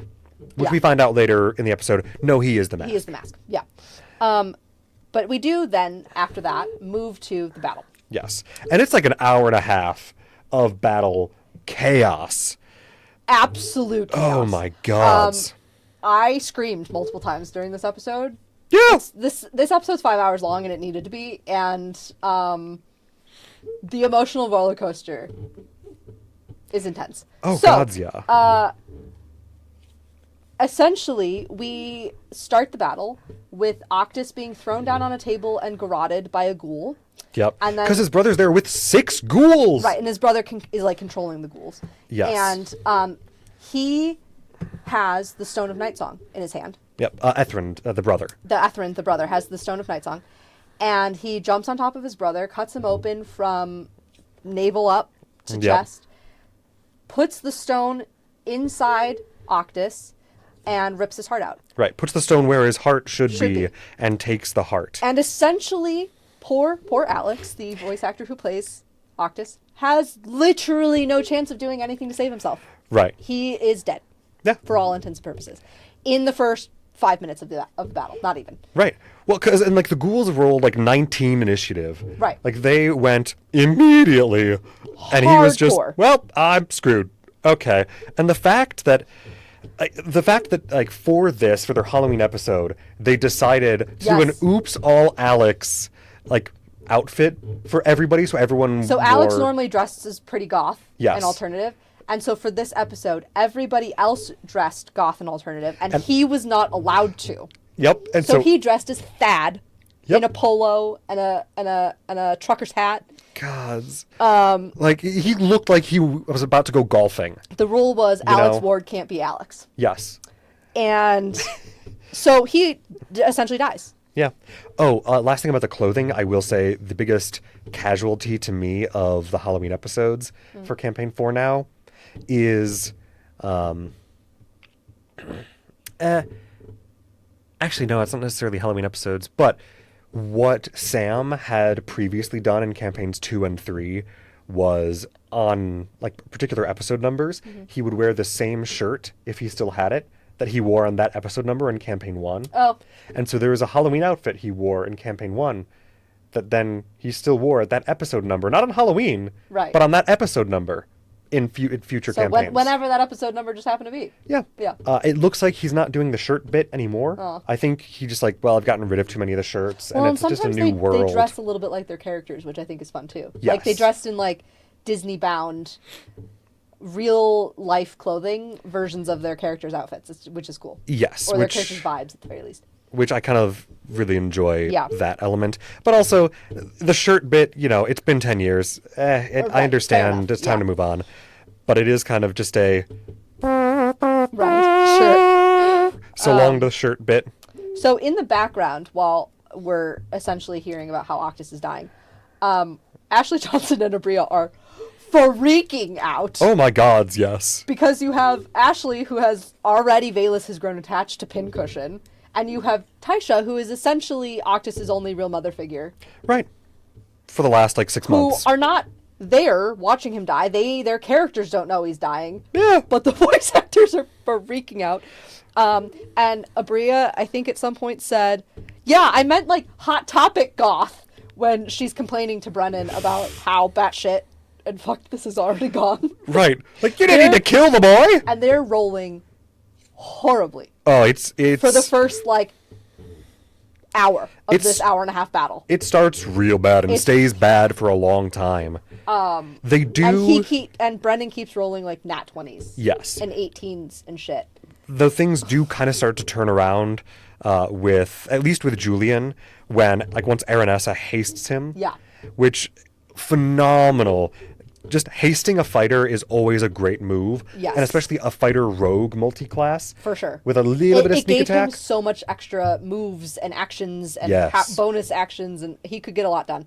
So, all in all, because we don't need to go through the hour and a half of the battle. No. Valus is fighting ghouls on the first floor. Julian's trying to get to Lady Aranessa. Lady Yeah. Aranessa was with Octus. And Lady Aranessa seems to be, like, the only person really that Holding- Julian is, like... Cares about. In the cares world. about. Yeah. And seems to be the only person he's like, no, I trust her implicitly. Everyone else, like, I don't know, maybe, but And he's meant to protect her. That's part of Yes. his job as a vassal knight. So Yes. he's trying to get to her, while also simultaneously trying at times to kill Lord Taconis. yeah.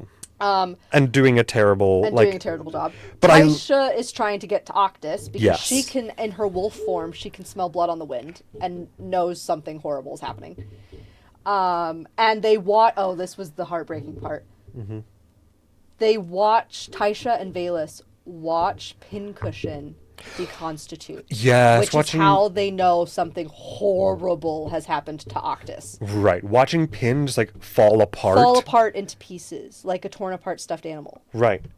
It's like, the most devastating way he could have put that, too. I literally, where did I put it someplace? I put something in here about this. Hang on. Okay. Because I was just like venting into my paper at this point. I think okay, well, at some point I just say poor Alex. Yeah. Yeah, I say poor Alex because he's just sitting there for this whole battle, like, stuck not doing anything for the most part. Yeah, just like, watching them try to get to him and failing. With, like, no hope of resuscitation. He's dead. Yeah. We are told his soul has moved on into the underworld, essentially. And I said, I love Pincushion. I'll be so sad if they can't bring them back. Though I do love Matt comforting Alex throughout the battle when it wasn't his turn. Because Yes. they're sitting next to each other. No, see, The and that... seasoned DM, seasoned player. Because Alex is very, from what I've gleaned, pretty inexperienced with Dungeons and Dragons. He is very experienced with tabletop role-playing games. He, I believe, ran LA by Night, which Okay. is a Vampire the Masquerade game for a long time. I don't know how familiar he is specifically with Dungeons and There Dragons. was something that Abria said at some point during all of this. Yeah, because I think D&D specifically is not a system he's played Yeah. a lot of, but he is an experienced here. player and game master in his own right. He looks like this is the first time he's playing D&D. Oh, well, I think that was about his Thad outfit specifically. It might have been, but it was coming right around the same time as all of this death stuff was happening. But because I'm like, I know for sure he's got a lot of experience in other tabletop games. Oh, sure. I just D&D specifically. He doesn't play like he has no idea what he's doing. No, God. I didn't mean it in that way. Just like Yeah. it was funny that they were making comments about it. Yeah. Also, I He's love. gonna go fishing after this. I love that she casts. At one point, Taisha casts Shillelagh, which, as an Irish person, I just love that there's a spell named that. Yeah. Do I want to know what time it is? No. Okay. Don't worry about it. You don't have work tomorrow.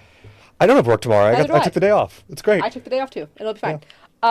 We knew this was going to be a whole thing, but then. And why we were hoping to start at 1. Huh. And then, well, 3. And then, No. well, 6. Anyway, so when she casts Shillelagh, somebody, and I don't have it written, who said, "Gonna cast stick," yes. because that's essentially it's a stick. Druid cast stick. Yes. So the stone is an Octus. We end up following Octus into the underworld, which is a cool back of this. We follow his soul, and Taisha gets knocked unconscious almost to death. She's doing death saving throws, Right. and she sees his spirit wandering away from her on the path, and she is a follower of the old path, that life has a cycle and you have to accept death when it happens. And she screams, "Get off the path," Right. which is so counter to like her own spiritual views. But she's like, this is like essentially my son by soul and honor, and I don't want him dead.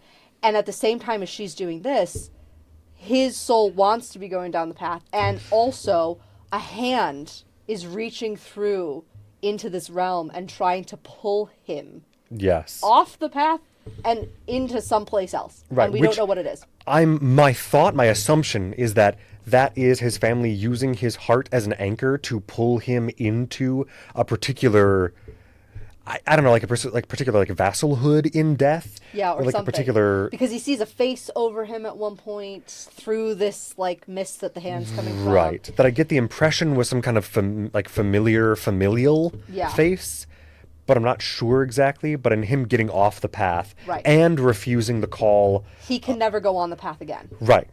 His soul is like lost to the path now. Yes. Essentially. And he's literally, his soul is getting ripped apart in this fight. And he's a necromancer. Yeah. And he has stitched Yeah. pincushion back together and brought him to life. So he starts stitching himself back together. Right. His soul back together. Still in death. Like not like He's not his alive. body is his not body moving. is gone. Right? He's gone. His body is not moving at all, but this just his spirit in death sewing himself back up. But like the wing of a nightingale pops out of his body. Well, Yes. Pincushion's head pops out of his body at a point. Yes. And he realized he's given the chance to do. He can choose. He can either look for other pieces of pincushion in himself. He can try to move all these fluttering feelings that he's getting, and he shouldn't feel anything in death. Right. He feels sick. He feels Right. uncomfortable. He feels pain. He shouldn't feel any of those things. Or he can reach for the very still thing in his center. Mm-hmm. And he chooses to reach for the very still thing.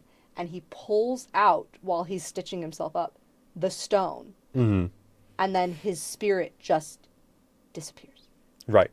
And the people, the hand, and those people are like screaming mad because now they've failed with Yep. whatever they're doing. Whatever their Taisha's plan no with him longer was. in the death realm when this happens. She doesn't see it happen. She's been Right. brought back. Yeah, she was like She's healed enough that she's no longer in the limbo between life and death and is oh gods, oh gods. And so now she's just Gotta kind of, find my boy. she's protecting his body, essentially, with I think a panicked, naive hope that maybe something can be done to bring his body back. Yeah. And if he did get off the path, maybe they can bring him back. But like, no, Brennan's like he's gone. Yeah. And at that point, after he pulls the stone out of his own soul and deconstitutes, Brennan's like, "Thank you, Alex." And Yeah. Alex gets up and leaves the table. Yeah. And you're like, "Oh fuck, he's gone. He's really." We're 4 Oh, episodes in, and the cute God. 20-year-old necromancer with the adorable pincushion familiar that everybody likes Right. is gone. And that Taisha was encouraging her daughter to like Bait go him. hit that. Yeah, go hit that. Yeah. He's a virgin. Go hit that. Yeah. I was like, It was so cute. Great. So you're dying. I mean, we're all just like freaked the fuck out. At oh, this and point. he's dead. Yeah, it's fine. So essentially they finish up this fight. Let's stay in this, I think, for the moment, and we can Okay. come back to the other things, just because. What else? I mean, Well, I guess it is. what else really happened that was important? I guess the others do kind of come in at the point that we want to get to anyway. So Yeah. we'll just move on. Okay, never mind. I just meant that like continuing with the Alex of it all, but we can get to it later. No, I think we need to save that for the end. Yes. However, I do want to note that I love, and this was something I loved about the previous episode when that Brennan is giving the party things, like when Hal gave Thimble a bardic inspiration Yeah. of like, okay, go like avenge our brother, Right. and like acknowledging her as a like spiritual sister, like Yeah. emotionally as a sister, in that way with Thiazi as their connective tissue.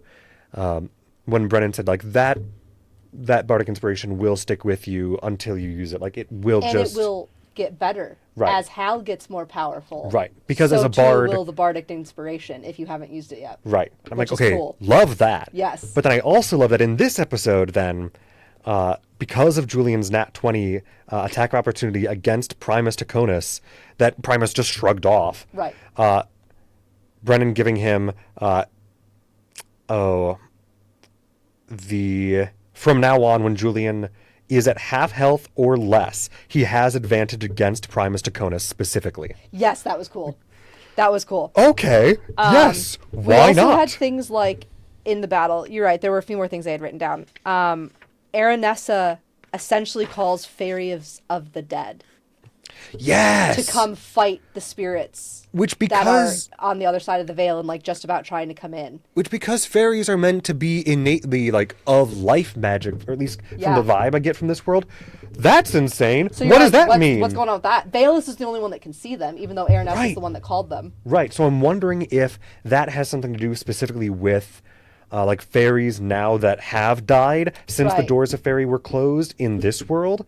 Or if there's some like sacrificial magic in fairy. Yeah, or I could if see they're that trying, happening. if they have to kill some members of their own in fairy Right. to prevent some kind of weird magical imbalance from completely flipping things on its Yeah. head.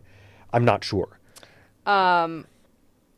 Of course, I liked that the first "How do you want to do this?" was Brennan to Matt, Yeah, which was that was just cute. so cute. Because how do you want to do this is such a Matt thing. it was a Matt thing that kind of became huge in the D&D community, partly because that was Matt's like famous line of okay, big death blow in this fight. How do you want to do it? How do you want to do this? It's great.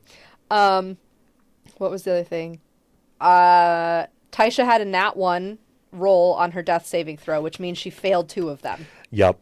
So And I literally wrote, "It's all gonna be fine, right?" right. But she ends up getting healed, so she's okay.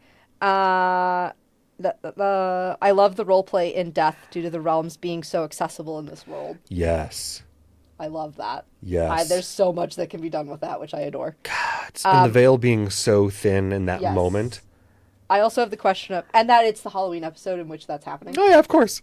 Beautiful. Why not? Why As not? somebody who is a full, thin veil is a thing. Yes. Yeah. Yes. My question, of course, was what happens to the stone, which we end up finding out, but Yeah, but there's And still so Julian- much that we don't. don't really know. And then Julian takes his father's gauntlet Yes. from his dead body, which I think will be an interesting thing to see what that's about. So, Because it's giving very like anime gauntlet vibes. Yeah. Like it's like power gauntlet of Yeah. some sort. because he already has a demi gauntlet himself. Yes. Yeah. That Yes. So seems to have something going on with it. yeah, I'm curious for more details there. But again, so much of this is we have a hint here, we got a snippet there, we get a little bit here, we Yeah. got a trickle here. So let's see.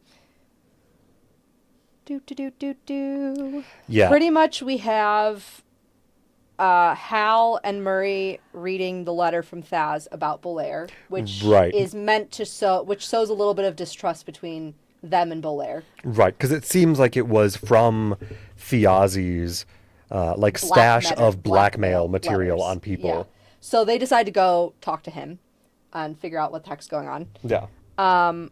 We also find out at this point, are we still? Yeah, we're still good. That Murray is a diviner wizard. Yes. Which means that every day she rolls 2 rolls, and they are portent rolls. Yeah. And they will tell her things. And so on this day, she had rolled a 2 and a nat 20. Yep. And that tells her that we are on the right path today, and only today, and that a nat 20 will potentially give her some great insight that can be saved. Yes. We then switch to... So they're going to go to Belair at the Arcanod. Yeah, which I love when they do get there, and the first thing Murray says, I wrote down because I love this. We're going hunting, and it's bastard season. Yeah. Yep. She's awesome. Yes. This was also when we have Azune kind of doing the forgetting is death remembrance thing. Yes. I have a note of Azune's quiet trauma as such a young person when the rebellion happened. Yeah. Yeah, I'm excited to see more of that explored. Yeah. He's kind of the quietest of the characters so far, but I think has a lot of potential in there, so I'm excited to see. Yeah, and Luis is very expressive in that. Yes. He stays way. in the moment as an actor Very well. very well. Yes. When everything else is happening around him, you can tell he is Azune watching all this happen. Laser focused, which Yeah, is one of the it's reasons I'm excited for you to eventually watch Exandria Unlimited Calamity, because he's in there nice. again as a paladin. But it's, God, the way he plays that character and the interactions he has Yeah. are just, So great. there are some moments. I'm excited. Yeah. So now we're at the museum. Essentially, we get all of this information about Belair and the mask and his relationship with Hal and the theater. And, he's a century old and was a tool, and the mask wears people, and Hal's friendship is the most important thing in the world to him. There's a giant's hand in his private offices in the archives.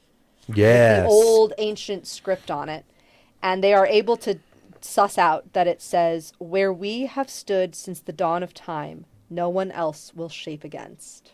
Right, and it's like cut off there. Right, we because don't it's like know a what- there's like a tattoo looking, dash, like, essentially. yeah, it's like So- broken off at the wrist. Right. We find out that Thaz essentially was blackmailing Belair into working for him, and very much viewed Belair as a thing. Yeah. And so Belair and Thaz did not get along. And Thimble was their go-between and was very kind to Belair. And he's hoping that Thimble would let him out of their agreement, because he feels like it like dehumanizes him. It makes him feel gross. It makes him lie to Hal, which he hates doing. But now Thimble's out of the city. Yeah. And I loved, I didn't write it down because, of course, why would I? Right, Why would you? I think to do that? Yeah. But I loved Belair describing his relationship with Thimble as, and Thimble did as a Thimble should, it kept me safe from the prick. Yes. Yes. Yes. That was great. That was great. The complicated relationships all around. Yeah. Let's see. Somebody comes in from on behalf of the Lord's Chamber Advisory or whatever. Yeah. Who wants to review the pariah blade that sits in the middle of the exhibit. Yeah. And Belair essentially has to usher her out because he realizes across the river the lights at Palazzo Divinos are all out. Right. And that is not a good sign. It's not normal. It's not okay. Because what was it? I think Liam or somebody else there had described it as, it's like the Empire State Building just suddenly going dark in the middle of New York and everything else still being lit. Right. It's like a void surrounded Right. by other lights. Just, So Belair goes down back to his office and he goes, we need to fucking get out of here and we need to go to the Palazzo. And everyone's like, okay. So Belair, Hal, Murray, and Azune rush to the Palazzo. They go in. Everything's dark. There are no dead bodies. Now, this was an important thing because Yeah. we saw the bodies fall. Right. Of everybody there were a ton Taconis- of retainers and like servants and like Taconis did a spell, a circle of death, that essentially killed everybody under a certain hit point level. yeah, And their bodies are gone. yeah, There are no ghouls. There's not a living soul in sight. The only thing they find is a little piece of melted black wax from a candle. yes, And that they know that there was powerful necromantic. It was a part of a very powerful necromantic spell, and Azune decides to mend it to find out what it was. right, which was where we get Azune Azune's speaking the word remember. Right, and as, this word is passed down. Yeah. He doesn't necessarily know what the word means. He just knows that this is the word you say for mending. right, To do the mending spell. And Hal happens to have the vestiges of an understanding languages spell in his ear and understands that word means remember. right, because how could you fix something that you don't know what it was And unless it knows what it it was? So right when it becomes the candle again, in the vestiges of a very high roll, I think it was a nat 20 or something close to that, Hal, who is a few feet away from everybody and trying to hear if there's anybody making noise anywhere in the palazzo, hears the footsteps of a fox. Yes, And they chase after that. which I was confused on this. Was it an actual fox, or was it just he heard the footsteps and they followed the footsteps? I think it was just the footsteps. Like, I think Yeah. it was more of like a magical, ethereal, sensory thing than it was actually. Like pin. Right. There was the sense I got, but also real quick. Yeah. One of the things I loved about the remember as mending is that is very much giving to me similar vibes to part of the magic system that Brandon Sanderson writes for the Way of Kings and like the Stormlight Archive. Yeah. Because they specifically discuss in those books the idea that all objects have presence not only in the physical but also in the metaphysical. Yeah. Because and like part of magically transmuting an object, like you could turn a stone into a piece of wood, or like you could turn a stick into like you set a stick on fire magically by convincing the soul of the stick that it wants to be on fire. Or if you try to make a dead piece of wood grow, that magically what you're doing is convincing the wood to remember what it was. Oh, and like that interesting. it used to be alive and convincing it to be alive again. Yeah. And like kind of convincing the soul of objects that I think is They interesting. want to transform. Yes. And also that, it can be stubborn, that if you aren't good enough with the transmutation magic, you could like be stubbornly telling a rock, no, you want to be this. And the rock's like, but I'm a rock. Well, I know what I am. I'm a rock. Right. But also that concept, like an object's conception of itself, can change over time. Because if you have a newly made chair that is like brand new made of wood, will still think of itself as a tree, Okay. even if it is a chair. But after a while, it will start to accept and recognize itself as the chair. So it becomes harder to change it from the chair anymore, Right. magically speaking. Sure. But so I got that little vibe there, and I just love that magical conception of objects having memory in them in any way, which sometimes comes up in I mean, it comes up in like living spiritualities to this day. Yes. Yeah. But I'm trying to remember specifically the word of. I know the word. Why can't I think of it? Where you touch where supposedly magically you can touch an object and know things about the object's history. You know what I'm talking about? Like It's a form of clairvoyance, yeah. Yes, but I know what it's called. I do too, but it's completely- Psychometry. Is that what it is? I believe so. Yeah, Okay. psychometry of the like knowing things about the past of an object. Yeah. And the history of what it has gone through. Yeah. So I love just seeing a little bit of that come through in this way. Sure. Yes. Yeah, it's really cool. And just the idea that like remember is going to be a theme Yes. for Azune. Oh gods. So Azune and they his trauma. essentially follow the footsteps to the Loy family estate, and this is where we're almost at the end here now, folks. God. Taisha is just pumping cure wounds into Octus's body, trying to mend him, and obviously it's not working because he's dead. Yeah. He's like dead, and they end up trying to. Oh, she ends up trying to detect magic. That's what it is, and she Yeah. detects divine necromancy on him, which like she automatically repels his body away from her without any kind of thought, because that's very anti-druid and path magic. Yeah. And that it's coming from something within him. And they're starting to figure out that the stone is inside of him. The ones that didn't see it happening. Yes. Around the same time, Murray and that whole group from the museum show up.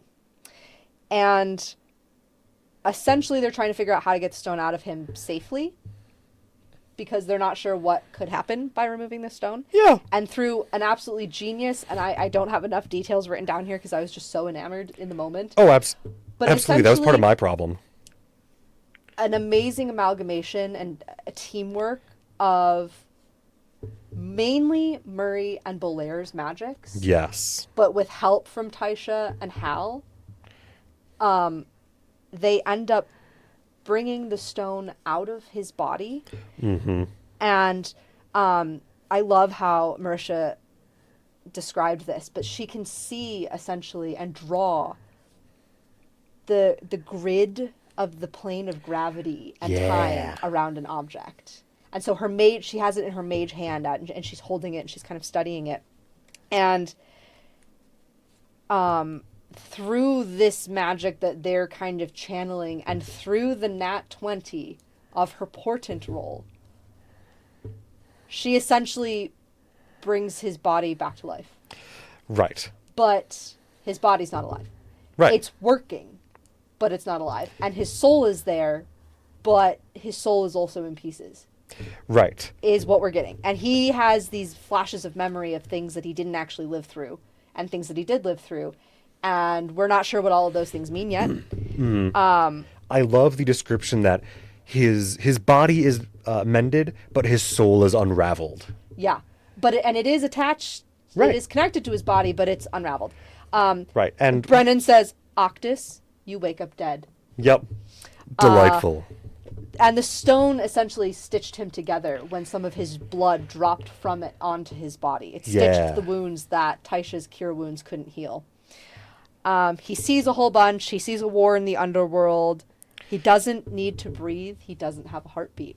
Yeah. And that's very uncomfortable for him. Which I will say, I will note, the war in the underworld, it looks like partly it was tied to whatever was going on at the, like with the Davenar, Delvmar Pass. Delvmar Pass. Yeah. And Which is like a political ass thing that we didn't really get into. yeah, Because it hasn't come to fruition yet. but it looked like, or from what I can gather, I think the orc that he saw wearing vestments of the Barrow Guard may have been Allogar. Oh. Because Julian was training Allogar specifically to be a member of the Barrow Guard. Okay. And so that's my assumption, at least. I don't know. Interesting. But that's my initial Yeah. thought. As far as anybody we could know Yes. who's involved in this now. So Valus now has the stone. Yeah. But she also decides she's going to stay with them. Right. Because, hey, what the hell is going on she's with... like, I've never seen it. I've been alive for over 800 years, and this is all new. And this Right. is cool. And if I take this stone and go home, I'm going back to mourning a dead god. Right. And do I really want to do that right now? No. So I'm going to stick with these people and see what the fuck is going on. Right. I've recovered my ancient artifact. Okay, cool. Right. But I gotta see this through to the end. What Yeah. the hell is this? And pretty much the episode ends with Julian being very untrusting of Octus. Yeah. Because Octus's family essentially just killed everybody Julian's ever loved. Yeah. And Lady Aranessa being like, enough. Like, we're not getting into this. Because Taisha's starting to get riled in her protective instincts for Octus. And all this different kind of stuff. And she essentially sets the trees in the Lloyd family estate. The leaves all become butterflies and moths. Yep. Again. And that's essentially how the episode ends. Yes, which I will say, again something like information that came from the cooldown after that was that Alex had originally pitched his character to Brennan as a hollow one, Okay. which is it basically would take place of like species bonuses or stats, of like, oh, this is somebody who has touched death to an extreme degree and is in some way kind of between death and life in an odd manner, is like the gist of that. And Brennan went, that's cool. Hey, do you mind if maybe we like try to see if we could get that to happen on screen, actually? Love it. Yeah.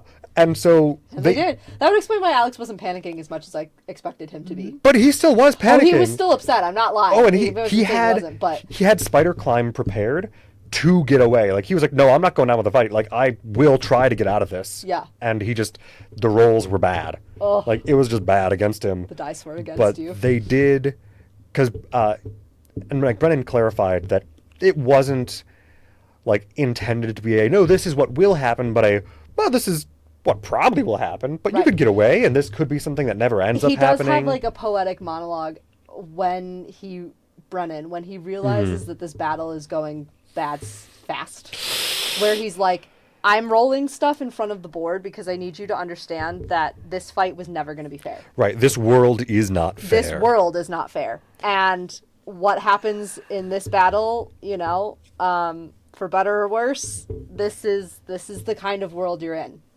Yeah. And it's not me purposefully being a dick or whatever. Like, this is just how it's happening. Right. And then he continued to roll like nat 20s in front of the board. Shit, for the whole battle. God. So that's also like, we've been set up for this. Okay, if you touch something, bad shit's gonna happen to you. Yeah. Be careful what you touch. Be careful what you touch. I was like, you don't know what's going on. Right. And I love Belair even reiterating that in his own way when they read the inscription or like the tattoo on the like petrified giant's hand aloud. When he was super mad at Taisha for touching the stuff in the box. Yeah. He was like, you don't touch things in the box. Take it from me. And be careful what you read aloud. Yeah.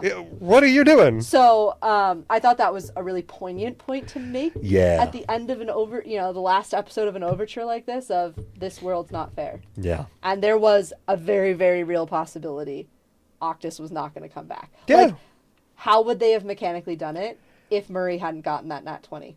And potentially, I don't know. But I know that. And they all have backup characters. Well, somewhat, right? I think they're all supposed to have backup characters. I don't know if they all made backup characters. Good. Because a couple of them have made comments here and there of, oh shit, maybe we should actually like be prepared for that. Yeah. Uh-oh. Right. Uh-oh. Uh-oh. Oh. Yeah. I think Alex thought he was dead and gone and not coming back. Yeah. When Brennan asked him to leave the table, he was like, "Oh, I made the wrong." He left all his stuff there too. Choice. I was like, did he go to cry? I would have gone to cry. I would have gone to cry. Oh yeah, I would have gone to cry and like just decompress. Like, what do I do now? Yeah. What do I? Okay, time for the backup character, I guess. Yeah. Have I worked on that? Maybe. I think he had a name at least. Yeah. I think he mentioned when he was like in the throes of dying. Yeah, I think so. Yeah. But yeah, between all that, the oh guys, what was going to mention about that? I don't know. Okay. I don't know. I try to think, but nothing happens. Strange. Yeah. That happens. Yeah, it's how it goes. But I love this world is not fair.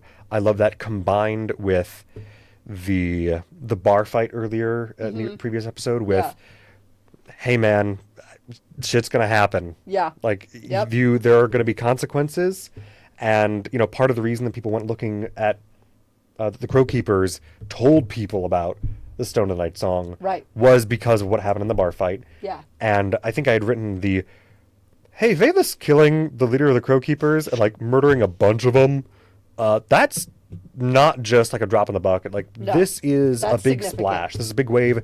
Yeah. And even though the Crow Keepers, the guy who lived was like, nah, man, we're not coming after you. We're not. But they can still cause damage in plenty of other ways, and they have now a vested interest Brennan was like, they're the oldest thieves guild. Yeah. They may not come after you themselves, but they know who to talk to get that done without doing it themselves, essentially. Yes. And there are plenty of other ways for them to hurt you. Very much implied that they went and snitched to the Sundered Houses, that Valus was there and looking for the stone. Yes. Yeah, so there's definitely the cause and effect going on here a lot, which I love, because that's how it would work. Yeah. You know. Well, and one of the things that Matt Colville always talks about in his D&D videos is things like the clock is always ticking. Yeah. There's things are always happening. Just because you go down this path doesn't mean that the other path that was prepared, like other things are still happening. The world is not static. Right. And I think especially with having the rotating tables, we're going to see so much of that. Yes. Well, I'm curious too, with the rotating tables, how much time will pass between every time we see each table. Yeah. Because, let me pull them pretty easily off that yarn. Because I don't know if we're going to pick up right where we left off with the Seekers and Searchers, because they haven't split yet as tables. Right. They haven't, yeah. They're still together. So I'm wondering how exactly they're going to do that split. Sorry, Squeaky chair. Squeaking. I'm wondering how they're going to do that split. I'm trying to figure out if they're going to come back. I assume they'll come back to right that moment, or they may do so this much time has passed. What's been going on in the meantime? And then do a bunch of flashback scenes. Sure. Because I know a lot of role playing out of flashback scenes. Oh yeah. I mean, you get a lot of role playing anyway with these people, which is amazing. Yes, because they're all phenomenal actors. I will say, God. Something to talk about for another episode, but I'm going to bring it up now, is my emotional connection already to this storyline. Oh gods. Which I know you can guess what it is. Yeah. And therefore, what my self-insert head time has been. Of course. For those of you who know me, who are still watching, if anybody is there, I have head time, which is one of my autism decompressing things, where it's essentially maladaptive daydreaming or paracosm creation or Sherlock Holmes' mind palace. Any of those things would be accurate descriptors of what goes on. Is it really maladaptive if it's, not negatively... No, but the psychologists like to call it that. Yeah. So a lot of times I'll incorporate new stories into my head time. And there's already one that has formed from this. Of course. Yeah. Of course. Which we love. Good gods. We'll get into all that on a different day. But yeah. I don't know if we're going to go over the one shot in the next stream. We might. I don't know. We'll see. Depend. It'll depend. Well, because it's not related necessarily to this campaign. Right. So it might be an aside at some point. Yeah. But we'll probably get to it eventually. So we'll probably stream. We're hoping to stream again next weekend. Yes. With the next, 2 episodes? One episode. It'll be one episode from the actual storyline. Yeah. So it'll be the first soldiers only table episode, because they're going to the soldiers next. And I'm assuming they haven't specified, I think they haven't specified how long we're sticking with the soldiers. Okay. Table before we go back to the Seekers and Searchers. Or Seekers and Schemers, sorry. But I would assume it's going to be a month or 2, because I don't imagine they would keep us for longer than 2 months with one table. Well, and we're coming up to the holidays and yeah. So I would imagine it's going to be weird in the holidays anyway. Right, something like 4 to 6 episodes I would imagine between, or 4 to 8 for each table, and then switching back and forth. Yeah. But we'll see. Yeah. I could be way off base. It could be every other week for all we know. Yeah, it could be. Idea. Yeah. It could be 6 weeks and then every other week for a month, and we don't. It'll be fun because this is the first we've seen of this format from Critical Role, and the first I've seen of this format in actual play, because. Again, I only have so much time in my life to watch various actual plays, so I watch a few of them and I listen to a couple others on podcast when I can.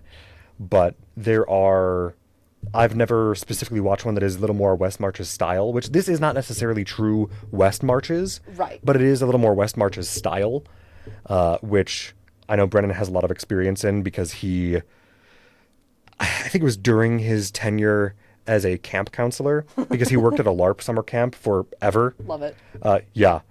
And at one point had a West Marches campaign that included 44 people. Oh, jeez. Yeah, which is utterly insane. That is insane. The amount that he is able to hold in his head at once is absurd to me. Yeah. And I'm assuming he must have some crazy lore documents somewhere that are the scribblings of a madman. I'm also really curious what program they're using on their iPads.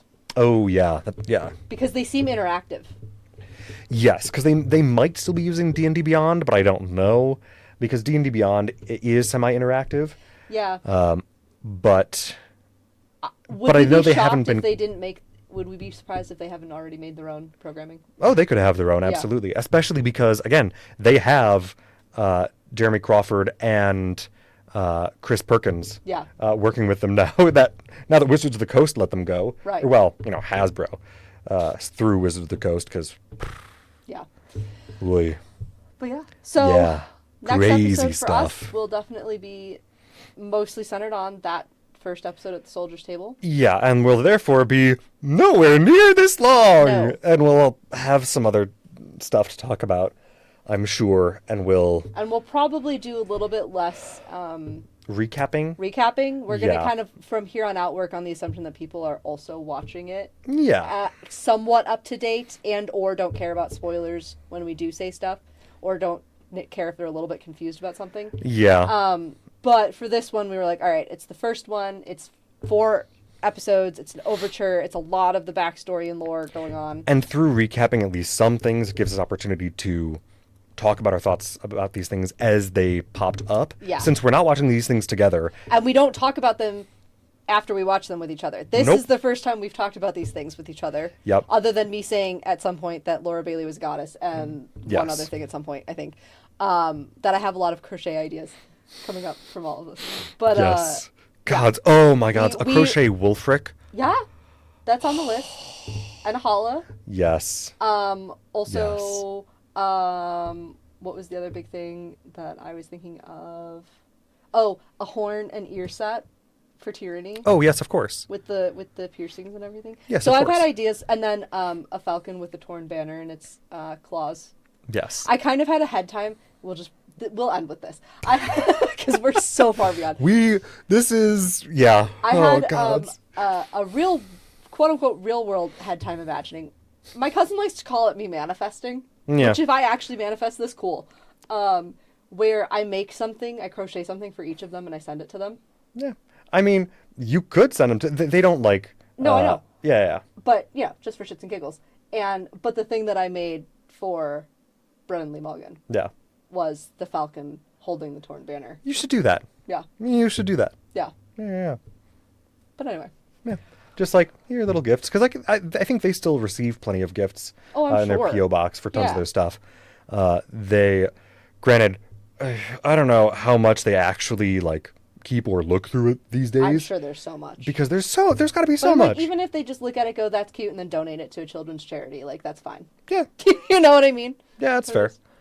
But because I know there's a lot of stuff, especially in campaign 1, where they were like first really starting out, where they got a lot of stuff, and they would open things at Christmas. Oh, that's cute. Where they did like little like Christmas right. opening things of things their fans had sent, and then it got to be just too much, and they went, we can't keep doing this. Oh, well, thank you all, blanket statement, and then Yeah.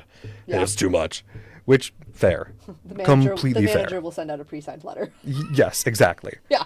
And especially once they started getting really big and they went, okay, we're forming our own company now as Critical Role. Like that's We have a set people would kill for. right. Yeah. God. Each iteration of their set since the beginning of campaign 2. Yeah. I'm like, Here's the problem with the I set. would love that. Yes. It skews my expectations. For when I play myself. Yeah, that's fair. I want that level of control over a set. Yeah. No, I It know. doesn't help that I have a film background. I don't know if you've noticed either, and like we didn't talk about it today. I don't know if you've noticed. They have some kind of like rumbler Yeah. under the table I have noticed the rumbler. that Brennan will like tap And sometimes. It freaks them out. And Yeah, it's yeah, amazing. Yeah. God, that's good. It's like a full 4D set. And it's amazing. It's like as close to practical effect on stage Yeah. film acting as you can get without being any of those things. Yeah, I am obsessed, and I'm waiting for the moment that they like fully use interactivity of the set because I'm sure it will Yes. happen at some point. You don't build a set like that and not use There will be it. mist and rain at some point. I I don't know about that just because I don't know if they'll risk There are their misters that mist gently to look like rain, but then dissipate about 5 to 6 feet above your head. Thank you, film degree. Mm-hmm. Okay. If they don't have one, they should get one. Yeah. Gods. Well, we'll Also to see. be prop master and build those maps What a dream. because the maps are amazing. Oh my gods. They're 3D and Yeah. so cool. The And I maps love are that always Matt is the one that's helping move everybody's characters around during this huge battle. Like his DM side just takes over right. because Brennan can't reach all of it, and so Yeah. Matt's like, "I'll do it." Well, and like Matt spent hours during each of the previous campaigns building the maps. Yeah. And like truly just going full like, okay, I'm gonna lock myself in a room for hours and build a bunch of possible maps. Yep. And I'm assuming like Brennan must be doing the same thing, and or he's probably got other people to help because Yeah. Brennan is doing 10 billion things right now. He might draw the blueprints, but then somebody else makes the 3D. Would be Yes. my suspicion. Yes. Well, because I know like that's how a bunch of things are done over at Dimension 20 when he's got a lot of like these are things he's asked for, and they have a professional art team that they do credit and constantly reference as, oh, did so and so build this? Hey, whoever painted this, great job. Yeah. That I love seeing that, and I'm assuming they're doing more of that here also, just because they all have lives and things to do. Right. And you know, Brennan in the last like, I think in the last like 2 years, is a father now. I know, So like, so cute. and is still doing everything else he's doing. Yeah. There's, yes, man's doing a billion things. Yeah. But anyway, Yeah. we're thrilled about how Campaign 4 is starting. Yeah. We're very excited to see where it goes. Yeah. We're excited to see where this live stream might go. Yeah. And I'm hoping to delve more into analysis mode Yes. as we get more information. Yes. Because I want to know Our, more. our honors English class is going to come out. Yes. Overanalyzing to the nth degree. Well, hopefully. But yeah, so thanks Anywho. so much for all of you for joining us. Yeah. And Thanks, guys. Again, if you ever want to review what we've said or anything like that, these will be up on YouTube as well as being live streamed on YouTube eventually. Yes. In addition to Twitch, but the permanent record of these will remain on YouTube. Yes. All right. Cool. Good night, guys. Good night, guys. I guess I'll go stop stream because I have to do that.